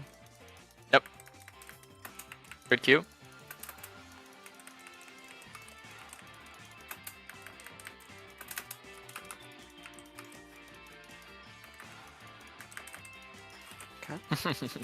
Probably just gonna play for. Actually, I don't know. I need to play for reset. If I can just wait out my E cooldown, then we could go crazy here. Nice. Would you say that 1-4 is worth or no? At the end there, yeah, I think the overall play, in all honesty, I think it would have been a little bit cleaner if you had sweeper, like we talked about, but Okay. you did as much as you could given the circumstances. Unfortunately, your Tristana was a little bit late, but that's okay. She has flash advantage, and I believe their bot lane has no flash, which means that you have a gank opportunity in bot and mid, so you could play like hyper aggressive at this point. Yep. And you also have a rotating Leona, so playing through that probably wins you the game. Yeah, that's why I want to look for like an enemy topside mage here, because I feel like we could easily just play on the Shaco. Mm-hmm. And If he's this is, chasing you, that means they're coming. yeah, this is like kind of fucked for us now. Maybe he's not able to move. Gotta use your E to get out.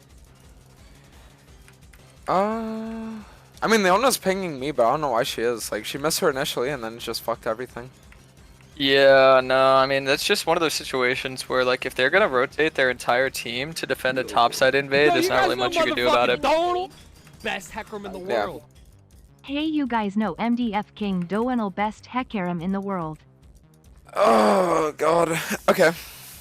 I will say the thing about Kane, especially given these circumstances, is you have incredibly good recovery.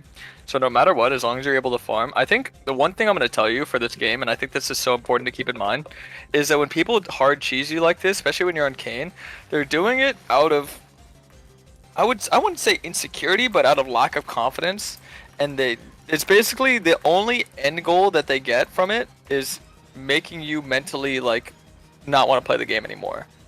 But if you don't tilt and you're able to keep your head in the game and just keep farming and you can get your form, you will be way more valuable than the enemy jungle. Doesn't guarantee a win, but you will be able to win jungle just based off of mental resilience alone. Yeah. So that's something I always tell every Kane main, that whenever you get hard cheese like this, just keep farming, keep her cool, and you're stay in the game. I'd go for your top side. When it's a tit for tat game like this and they have mid prio and they can move on you, you're never going to be able to do anything here, yeah. Just going to lead to a death. You can probably dodge your ulti though if you play right. Yeah, you got to play safe. Keep in mind, you're playing a champion that scales, and you're already behind, and it's not necessarily bad what you're looking for, but if their mid is rotating on you and missing, and shows he wants to consistently move on you, then you need to just adapt to that. And same with Lulu. They're both showing that they want to do that all game. So just waste their time. You know, if they're gonna think that you're gonna invade, just keep farming. Okay. If they want to waste their time, because your team is out CSing them, so your team will be higher value. Yeah. What do you think about me going for the blue invade here? If you're 6, it's possible. So I'd probably farm 1 grub and then go. In 5, it's kind of risky, but Yeah, just because we have a Nivea here, so that's what I'm like. Oh, okay. yeah, but this is Nivea. See, once again, you're putting your eggs in the Nivea basket, right? Yeah. You're relying on them to do what you want them to do. But if they don't, then what? Yeah, then you're just fucked. Exactly. That's why I don't think like that when I play Kane. So I'm guessing that they're probably gonna go for the dragon here. So Yeah, smarter play for you is to defend your bot side instead of going for the Gromp. 100%. 100%, buddy. 100%.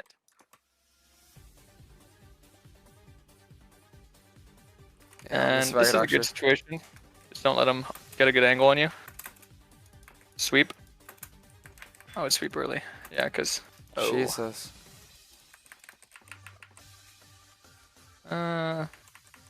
Oh fuck. Yeah. I mean, like could I have done anything different, or was it just like over there? The thing is that's just kind of a play where, once again, you're relying on your Jax to play it proper. And if he played it proper, you guys probably could win that, because he ate a lot of damage for free, just unexpecting it. And you know, there's also the argument to be made, if you had U moves there, you would have got there faster, like 3-4 seconds faster. You would have been able to, you know, Also have more damage and have more impact. So it's kind of it is a bit of a chain of events off of your initial thought, but it wasn't a wrong idea to look for that play. I wouldn't say that, but it is a time limited play. So I think the way that you want to position, you can play to look for the play, and the second it's not there, play for your life. Because when you saw Ori coming, as soon as you see that, you have to make sure that you're playing to get the fuck out. You could do all your damage and get the fuck out. Because you standing there and autoing, you're not gonna kill him by standing there and autoing him. Yeah. You get your Q, you get your W, play it your way. After that, you did all you could. You thought it was a good idea. And that's fine. You can think something's a good idea and have it go wrong. That's how League's gonna go. But yeah, it's the back one, you could tell.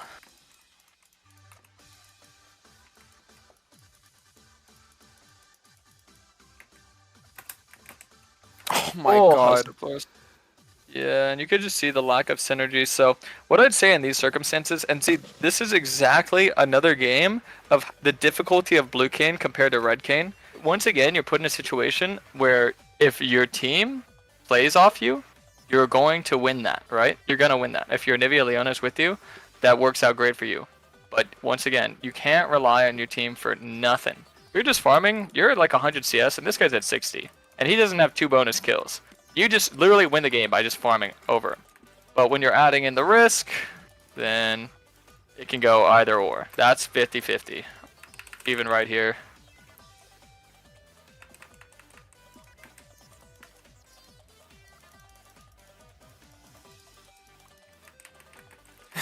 Okay, out of curiosity, when I'm in a game like this where it's just like kind of fucked, should I just like default to red? Because I can't really do anything on blue anyways. No. No? I would say that, but remember what I told you about Cog Lulu. You literally will... You're taking your chance of winning this game. You're okay, let me just give it to you straight. Your chance of winning this game is literally just farming till you have your blue form. Just wait and farm. You're trying to look for too much. You're trying to do too much. Literally just farm until you have your form.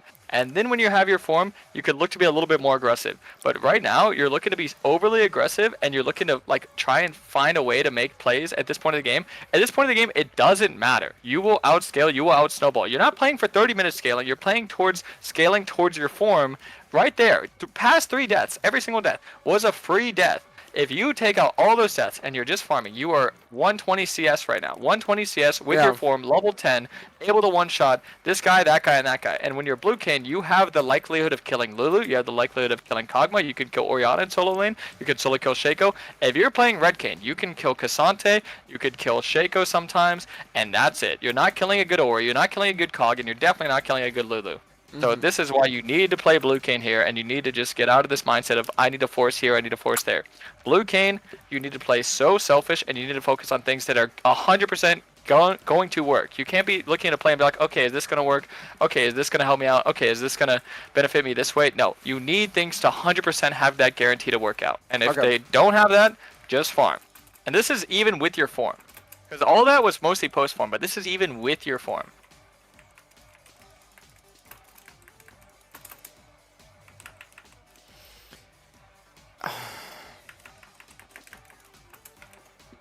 Like Beautiful. there, would you say that that was okay to go for, or should I still farm my red crabs? That is a good play. That is a good play. See, because you have your form, you have your ulti, and you had the TP advantage. So you're at a 5v4. You have the odds. You're playing towards odds.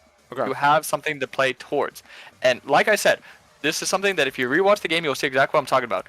Imagine you're in that fight, and you're at 130 CS. You don't have 6 deaths. You have 2 or 3 deaths.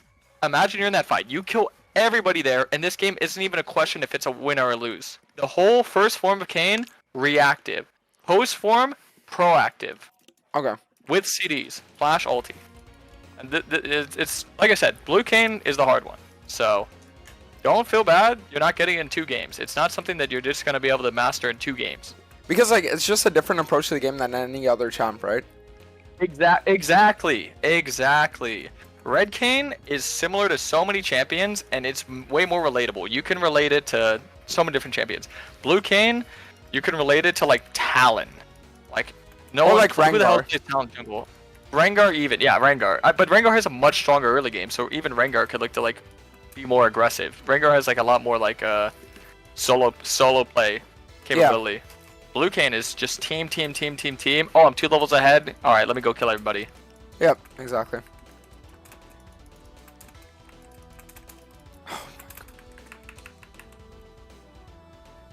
I have cancer. Oh, trust me, these matchups you're getting is gonna be very, very, very beneficial for people to watch and for you to play through, because this is how difficult Blue Kane can be into certain situations. Yeah. Because I went over this earlier, and I say that most people, when they play Kane, they don't play Kane into every matchup. So for you to be able to take on this challenge of playing Kane to every matchup, that is where you're going to need to be really, really good, and you're going to need to be really, really smart about everything. Yep. Because given a better circumstance, you've shown that you can easily pop off and carry a game with Kane. But these are fucking hard games. These are hard games. Cog Lulu is pitiful to play into. Shaco's an atrocious matchup. Graves is not fun at all to play into. Even right here, I mean, just the safety approach. You guys got to kill. You can't get much more. Like, think about it like this. You got everything you could out of the play, right? You don't have your ulti. What more could you get out of this, right? And your ability to pull the trigger and get it immediately. Okay, nice. She has no ulti, so you can have like a little bit. Yep. Oh. Jesus Yeah, it's Christ. just tough. Yeah, it's tough. This is a game that I think even I would struggle pretty hard into, because another thing is, I'm just gonna keep yapping because this is probably the most like informative game I can give you. This is like probably the best game out of all these games to like just talk about shit. Is that you need to really pay attention. You need to psychoanalyze the situation of what you're in. Your team has shown time and time again that they don't want to play for you. They don't want to move for you. They prioritize playing through themselves, which is fine. That's going to happen in solo queue. The enemy team has consistently shown that they all want to stop you from playing the game. None of them want Dante's Kane to take over this game. So they're moving at every single camp at every single opportunity. So given that circumstance, you need to have a way safer approach. You cannot look to be as aggressive with invades. You cannot look to be as aggressive with contesting camps. You need to take every safety precaution by using your E's, using your sweepers, and just making sure that you are as safe and smart as possible. Yep. That is how you just have to see it in this game. It is pure psychoanalysis. And I guess stuff like that is just something that I should have assessed like fucking 15 minutes ago, you know, and the second I would have assessed it, it's like, okay, well, now I would have been like level 13, right? Yes, because just press tab, look at your CS, and look at how you're the same level as this Shaco. Yeah. If you trim the fat of this game, cut out those deaths, and just add CS, I'm not kidding you, you'd be at 180 CS, if not 200, probably at 200, because it's way easier to farm in the mid game. Probably at 200 CS, you'd be level 14, this guy would be level 11. Just it's definitely something that's very important to learn. You can still win this game. Don't get me wrong. You can still win this.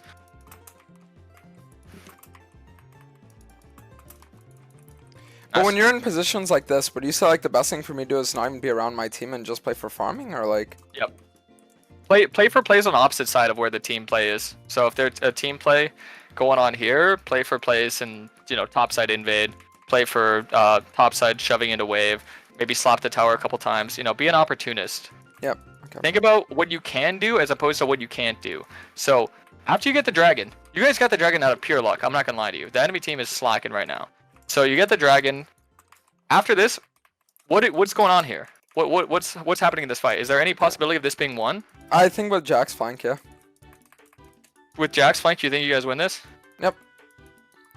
I'd have to heavily disagree, because I think that Cassante at this point is spiked. They have one of the best front to backs you can imagine, because you have Cog Lulu with double shield, and you don't have your serpents yet. You're not 100% sure. Oh, I can do this. Don't do it. Okay. So then it would just be like, oh, I can farm bot, like shit like that. I can. Okay, the dragon play was there. Dragon's risky. We can get it. Okay, we got it. Go farm my bot side. Go up top side. If they're still there, invade his top side. If they're not there, just farm my top side, reset, look for a pick and solo lane.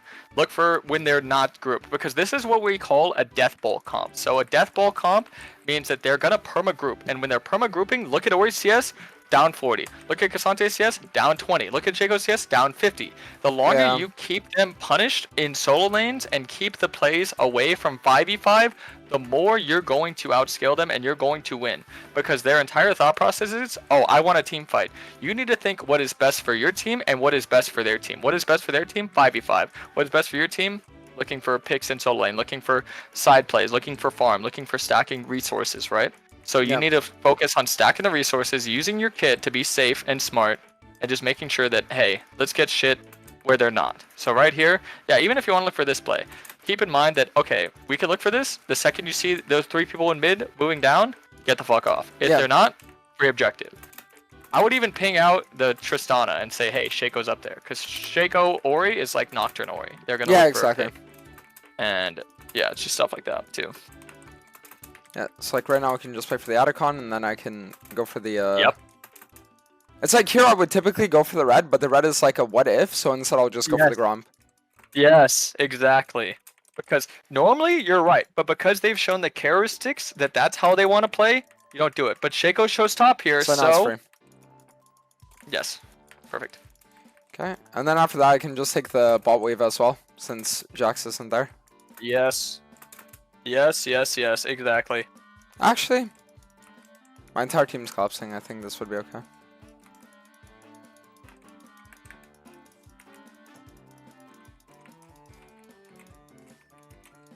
Okay, good. Ori.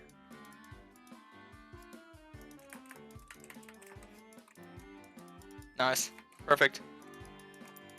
Yep, and because you have higher mobility, you're able to be there before Shaco Ori. Perfect. Now I just take the bot wave. And Krugs. I'd go for Krugs first, because you can like wrap into it, but you could just do this for now. Because if you show in bot wave, they know you're down there, and he's going to go into your top set. If you take Krugs, he's going to reset, go to the Krugs, realize you've taken them, you're on bot wave, you're already reset, and then you get your top side. Yep, okay. You saw I took your Raptors, so you know that he's not going to be... God damn it. Oh wow, he's... What the hell? He's already over there. That guy's fast.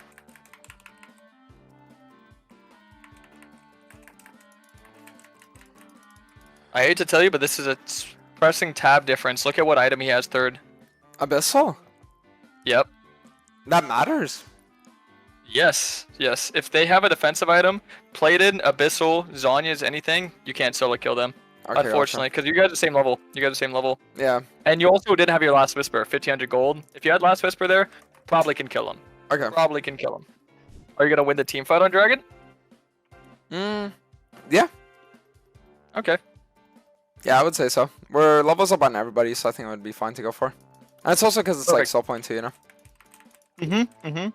That is the exact approach as Blue Cane. Just anytime you're thinking about something, just ask yourself that question. And if that's your thought process, go for it. And then we could even look upwards, like for Baron. Ah, actually. Yeah. Making sure that you have like vision, because you guys have no vision. I don't think they would rush it, but just there is a chance that it could happen, and if it could, you have to imagine that it would. Mm-hmm. Like the fact that you're Leona. See, do you see why I always mention control words on opposite side objectives? Leona should have had that warded, because if they decided to give Dragon and do the Baron, you guys can't stop that. You can't stop a 5v5 approach without the proper angles, and you're not going to get the angle by the time that the Baron's going to die, unfortunately. So that's why I love control words. And you even mentioned earlier, like even if it's a blue orb, even blue orbs are great because how fast you're able to move around the map. But Kane, because of his E, has such good warding power. Okay. And you guys are just so much more stats all around the board because they're Death Ball.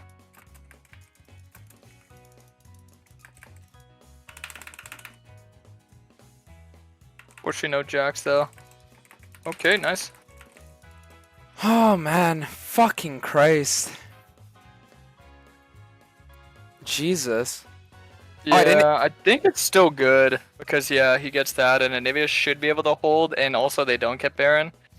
But I mean, that's good. That's actually a good play for you guys. This is way better for you. Yeah, you got a good amount out of it. Yeah, Jax is your win con at this point, and he's good. He's good in their team. Like, I feel like the Anivia problem was dead, that in my initial engage, I queued in on the Ori when I should just played for W poke. Yeah, I think the play is there not to go in, just to stall them, buy time for the Jax. Yeah. Because you can make that same exact play without anyone dying if you just like poke them down with W. Because then you're applying pressure because they can't clear the wave, or they can't get the tower because they can't deal with the Anivia's wave clear. But you're now at a point where they're forced to send somebody extra bot lane. And oh yeah, if you can keep them on the map here, that's actually really good. I'd look to maybe stop Lulu's reset one more. Play with your E, of course. Oh, even Shaco there. Oh, dude, if you kill Shaco, you just win the game here.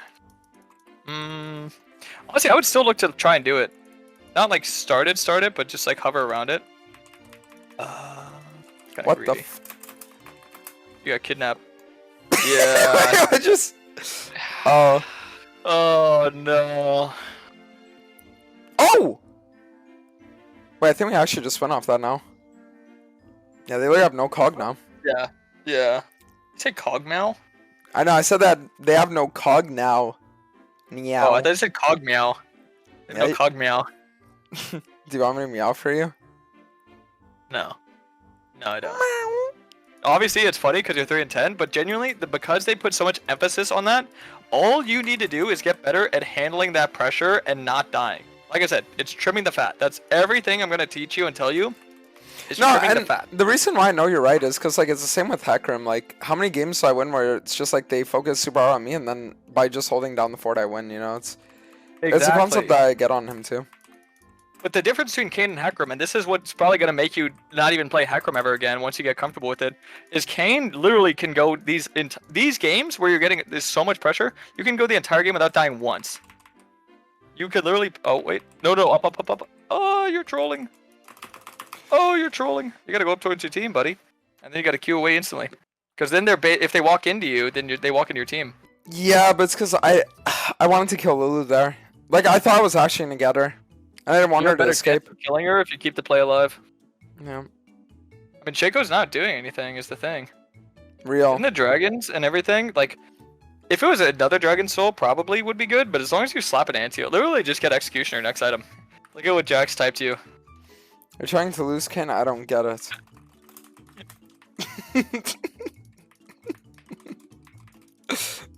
Okay, was that good? Yeah. No, I would just bro. As a Kayne man, you realize that everything I'm telling you, once you fully like master the art of how selfish and how greedy you need to play, you're gonna realize everyone types to you. stop, just Devin. Wait, I made him say sorry and I made my cog mob mute himself. I just wait, I just made 2 demons. Jesus, man. Jesus. You're actually Jesus. Wait, did you just say I'm actually Jesus? Yeah, that's what I said. Huh. Epa. You You can. think- Nah, I don't think so. No, you cannot steal a killer. You should have waited. Waited for Leona to come down. Play through your team. If you're behind, play through your team always. Yeah. If you're a lower level, you're behind. If you're down an item, you're behind. If you're up an item, you're ahead. If you're up a level, you're ahead. What the? You got Shaco Nocturned. Or no, Oreo Nocturned. You know what's sad is that you guys outscaled them, but they're now outscaling you because Because I entered. because you entered twice. Yes. This was probably the worst out of all 4 games I've seen you play. Out of The ideas curiosity, are right. The ideas are right. It's the what? what if they made a modern league where when you kill a champion, if you have like with them, you can actually like regain health. Like for example, I you got kill. a E.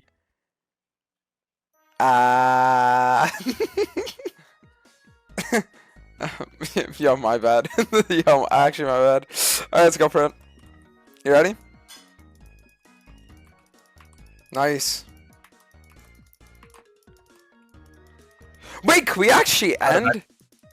Yo, I'm gonna be honest, I actually just fucking smurfed. Like, I literally solo carried. You solo carry the game. The game's not over yet. Oh yeah, wait, you're right. Hit the Nexus, not the Vlad! Oh, now you won. Okay, I'm gonna be honest, I think I actually learned a lot from that game. Yeah, that's probably the game that you're gonna learn the most from. Out of all the games you played. Wait, do you want to hear what I learned? What? Karasmai must be shit at coaching, because 3 games in and I just dropped 12 deaths.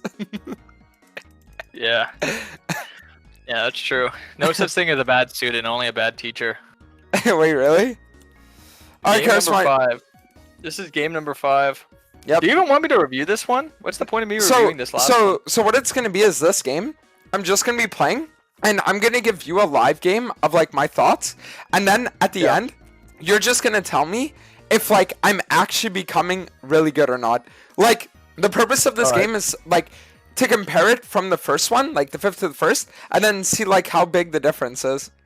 I like it. and then we'll have like a little N after this. Yep.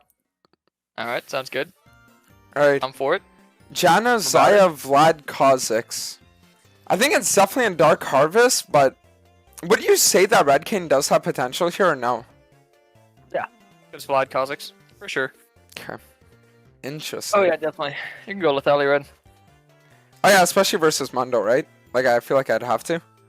You don't have to. You could just ignore him. If Wait. you ignore him and you just kill Zaya, Janna, Kha'Zix, what's Mundo gonna do to your team? Lose? Yeah. Pretty much, yeah. Like if you Dude. go, wait, you know that Kha'Zix is actually a Kano TP? Wait, Scary Love? All right, I'm gonna mute. Let me know if you have any questions. Best of luck. Thanks. I'm just gonna be chilling. Normally I'd like to drop ward on my blue, but I don't feel like he's gonna be invading it, so I'll ward his instead. Oh shit. Okay, give me a second.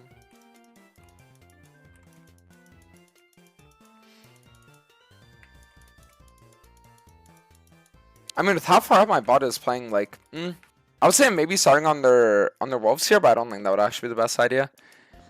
Cause like, I don't know, splitting the map right now, I don't really like it, and then it's also a thing too of like, I just don't think it would have been that great. So what I'm gonna do now is I'm gonna go for Raptors into Krugs, and then play Raptors, Krugs, Red, and then clear up. So you said you like saving your smite for red, so I'm not gonna use my smite on the Krugs here. I'm gonna save it for red. And then I think what I'm gonna do is I'm gonna save my my E, so I can get to the wolvesies here.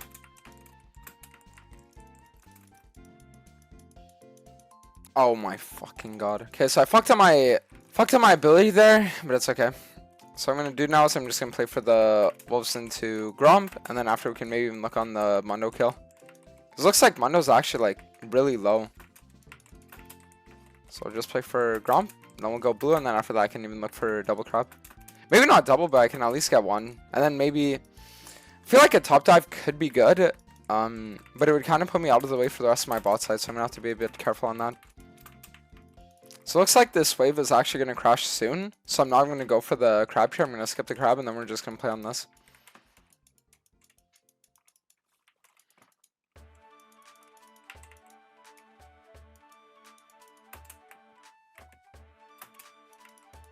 Okay, so now I'll just wait it out. What?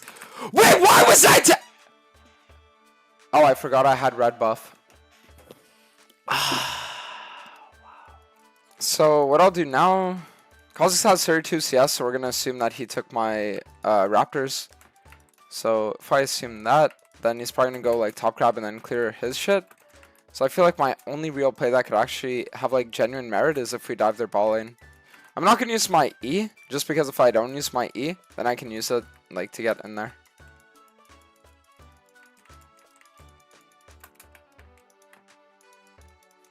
Okay, so we got the flash on.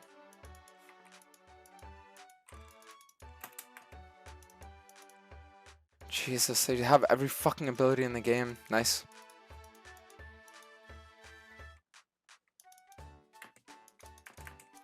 Nice. My hand hurts now. Alright, anyways, in game. Fuck! Okay, so now what I'm going to do is I'm just going to play for this here. Kha'Zix is like pretty ahead, so I think my best play would honestly be go for like wolves into Gromp. But the issue is that Kha'Zix is just going to be like, I don't know, like he's just going to be ahead of me now, so I just need to be a little careful.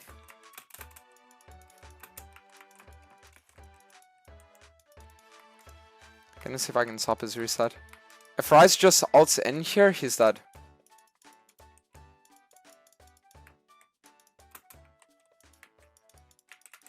Okay.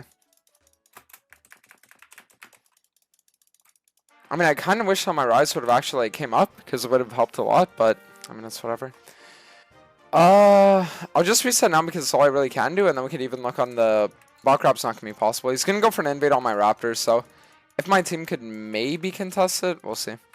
Because like my Jinx is roaming up, so I feel like we should be able to.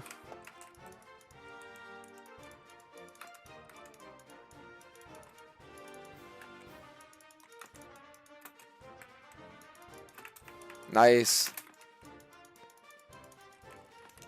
So my team's able to actually get the kills, which is good. And then afterward, I can do is I can probably just like 3-cam clear down and then look on this. The problem is that I'm like close enough to form that there's a chance that the Zaya kill might get me form. So you know what? I'm actually not gonna go for it. I feel like getting the Zaya kill wouldn't be as good as clearing my bot side and then like playing towards my 6 here. Because I feel like I could also invade his bot side too. Like he's gonna be strong, but I think I'm also gonna be like pretty ahead as well. So he's top side, Zaya's gonna be alone. So even though I'm gonna get the blue form for it, I think it's worth me just going for the kill on the Zaya.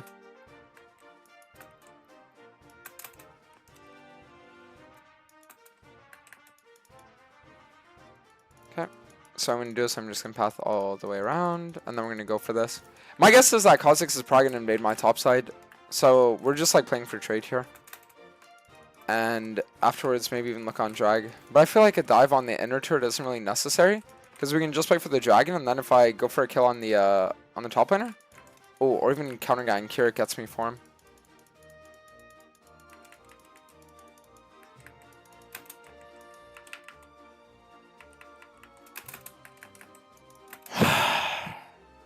Okay, worth. I'll take it. Okay, so now I can get my Hubris, and then we also get our tier 1 boots too. So what I'm going to do is, I'm going to go for Raptors, and then afterwards I'll play on the Dragon. And then Kha'Zix is top side, so he's going to lose everything.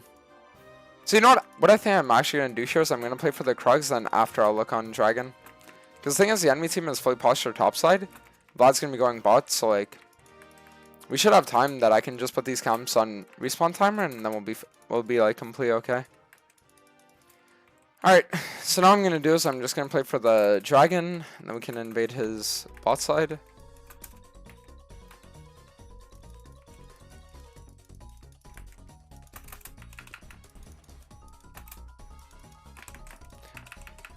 I'm going to cry. I'm going to actually start crying. Dude, I'm going to start fucking... Like, God damn it! Alright, so now I'll get a glowing mode, and then we'll play for top side.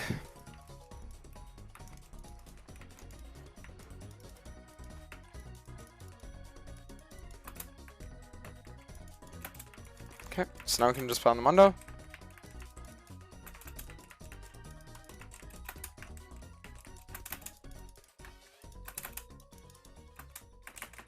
Nice. And then we can just play for clear. I'm gonna be able to get my form now, so it's gonna be really, really, really nice for me. I'm just a little worried that.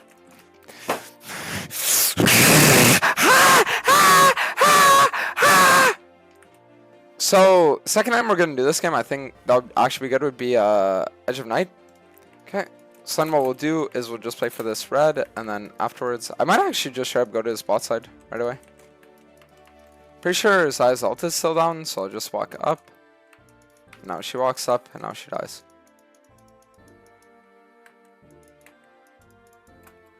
Perfect. So what we can do is we can just play on the Kha'Zix kill. I saw my ult, so playing aggressively is something that I do want to do. Mundo dies here, it's a free turret, so I'm just going to play for that. But before I do, I'm going to get these Krugs. Because the thing is that Mundo could have easily backed off, so that's the reason I wanted to just like default to the Krugs. Because I wasn't sure. And now I'll just win this push. So I'll just pay him to take this.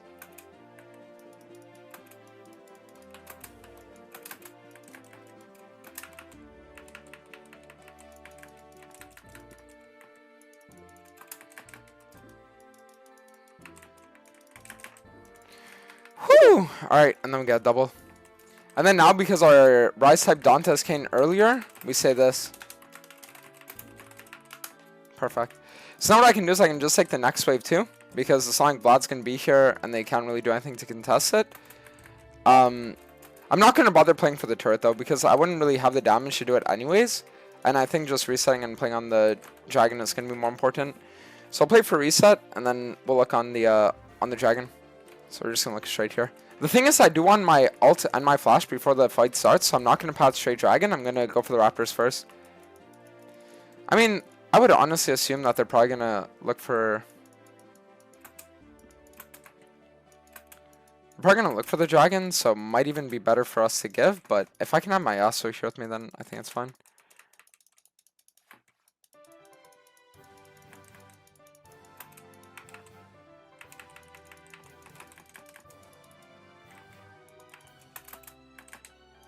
Nice.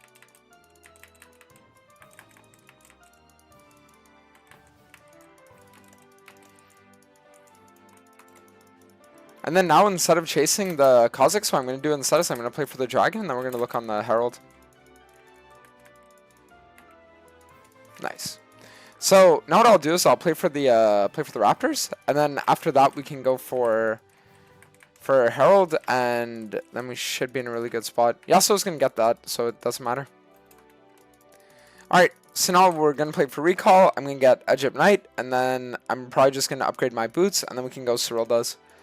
So now we're in a spot where our game is just really good. Like, we have almost 70 basic ability haste. Even though, like, one of our items doesn't even give ability haste. Just because of how overloaded the new boots are. So I'm also not going to play for the blue here. Because I just want to get to my bot side and then have her bot.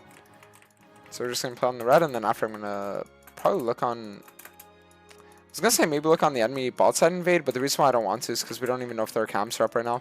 But if I just like clear the rest of my bot side and then afterwards invade, then we know that it's going to be guaranteed that a camp is up there.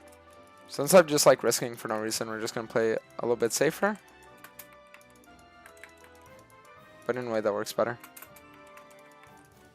Okay, so now both their bot lane are walking up mid. Jinx also getting caught. I was going to say maybe I should stall out the fight, but I don't think I need to. And we do that to dodge that.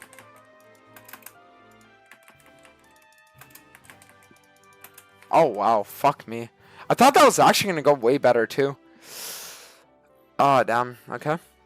You know, I was actually going to say I want to get Cyrilda's this game, but I really feel like I could do something crazy and just get Mortal Reminder instead. Because if I get Mortal Reminder, then at least we have, like, anti-heal to deal with the Vlad. And it's going to put our game in a much better spot. And then now what I want to do is I want to just go topside for the Atacon.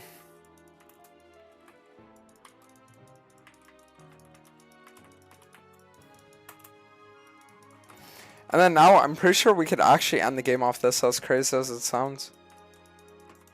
So I'll just like run it on the side, and then the way that I want to look for an entrance into this fight is over this wall.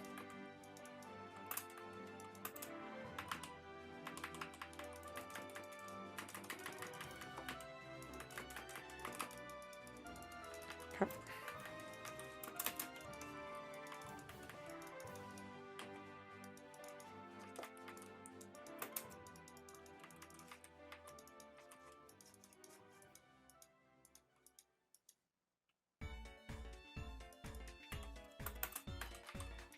Nice.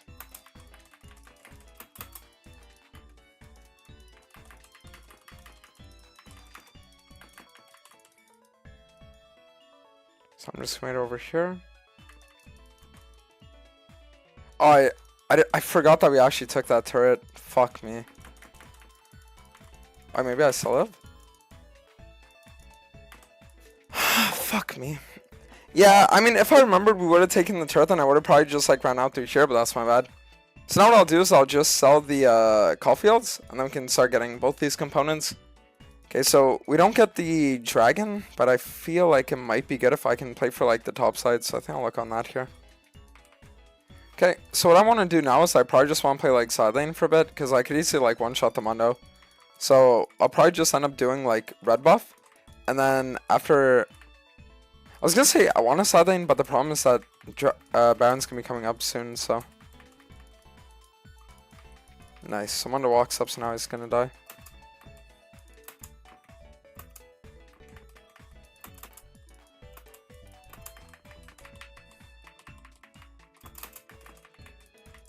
Good. So Kha'Zix dies and Vlad's alive, but if Vlad comes here, then they can just get everything everywhere else. So I'm going to show out one more wave reset, and then we can look on the Baron. Insta resetting for Baron might have also been good too, but I don't know. Like reset, and then we play on this. With the Yasuo and Jinx, I feel like we'll have the damage. So I'll get one Mortal Reminder, and then after that, we'll probably end up getting like... maybe like a Yumu's or some shit. I know I said I wanted Death Dance, but I feel like Yumu's might be interesting, because like... I feel like getting a little bit of movement speed is actually going to go a long way here. Perfect. So Vlad dies, and then now we can just look on this here. So I'm just going to hover on the side, and then...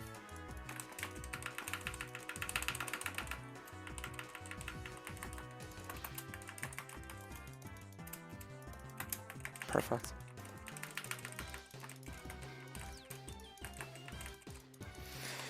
Nice. And then we can honestly probably just look for the end here. Now we could literally just end the game. We have Baron Wave and everything. Never mind, Vlad. It's just so cancer too, because like we can't even we can't even escape. Fuck me. Wait, are you serious? Wow, everyone died. That's fucking wild. I'm gonna be honest. I think what actually might be interesting here would be if I were to get like Kayning and then also get a Death Stance. Like, I know that you said normally go Shojin, so I feel like going more damage here doesn't really make sense. So we'll just get like a defense. We'll get some like defensive items.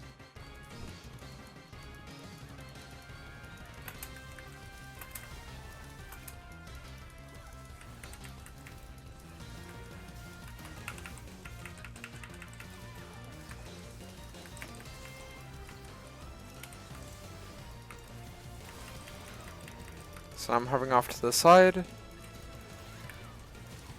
Perfect. And now we could literally just end the game. Wait, can we even end the game? Dude, god damn it! Fuck me! Alright.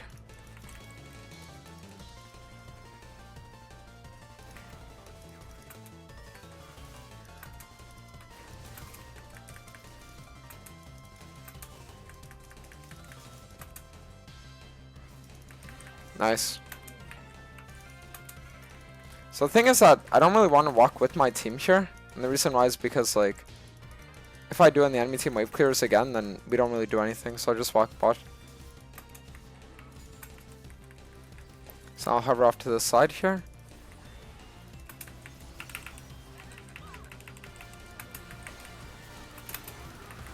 There we go.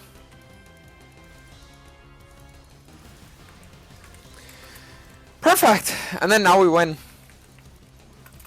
Cool. That was masterclass comeback. Really? I liked it. The early game, definitely a lot to go over, but you came back really well. You stuck in there. I like the itemization too. The Kayning, I don't know, but Mortal Reminder was smart because you didn't think a Grudge and Chainsword.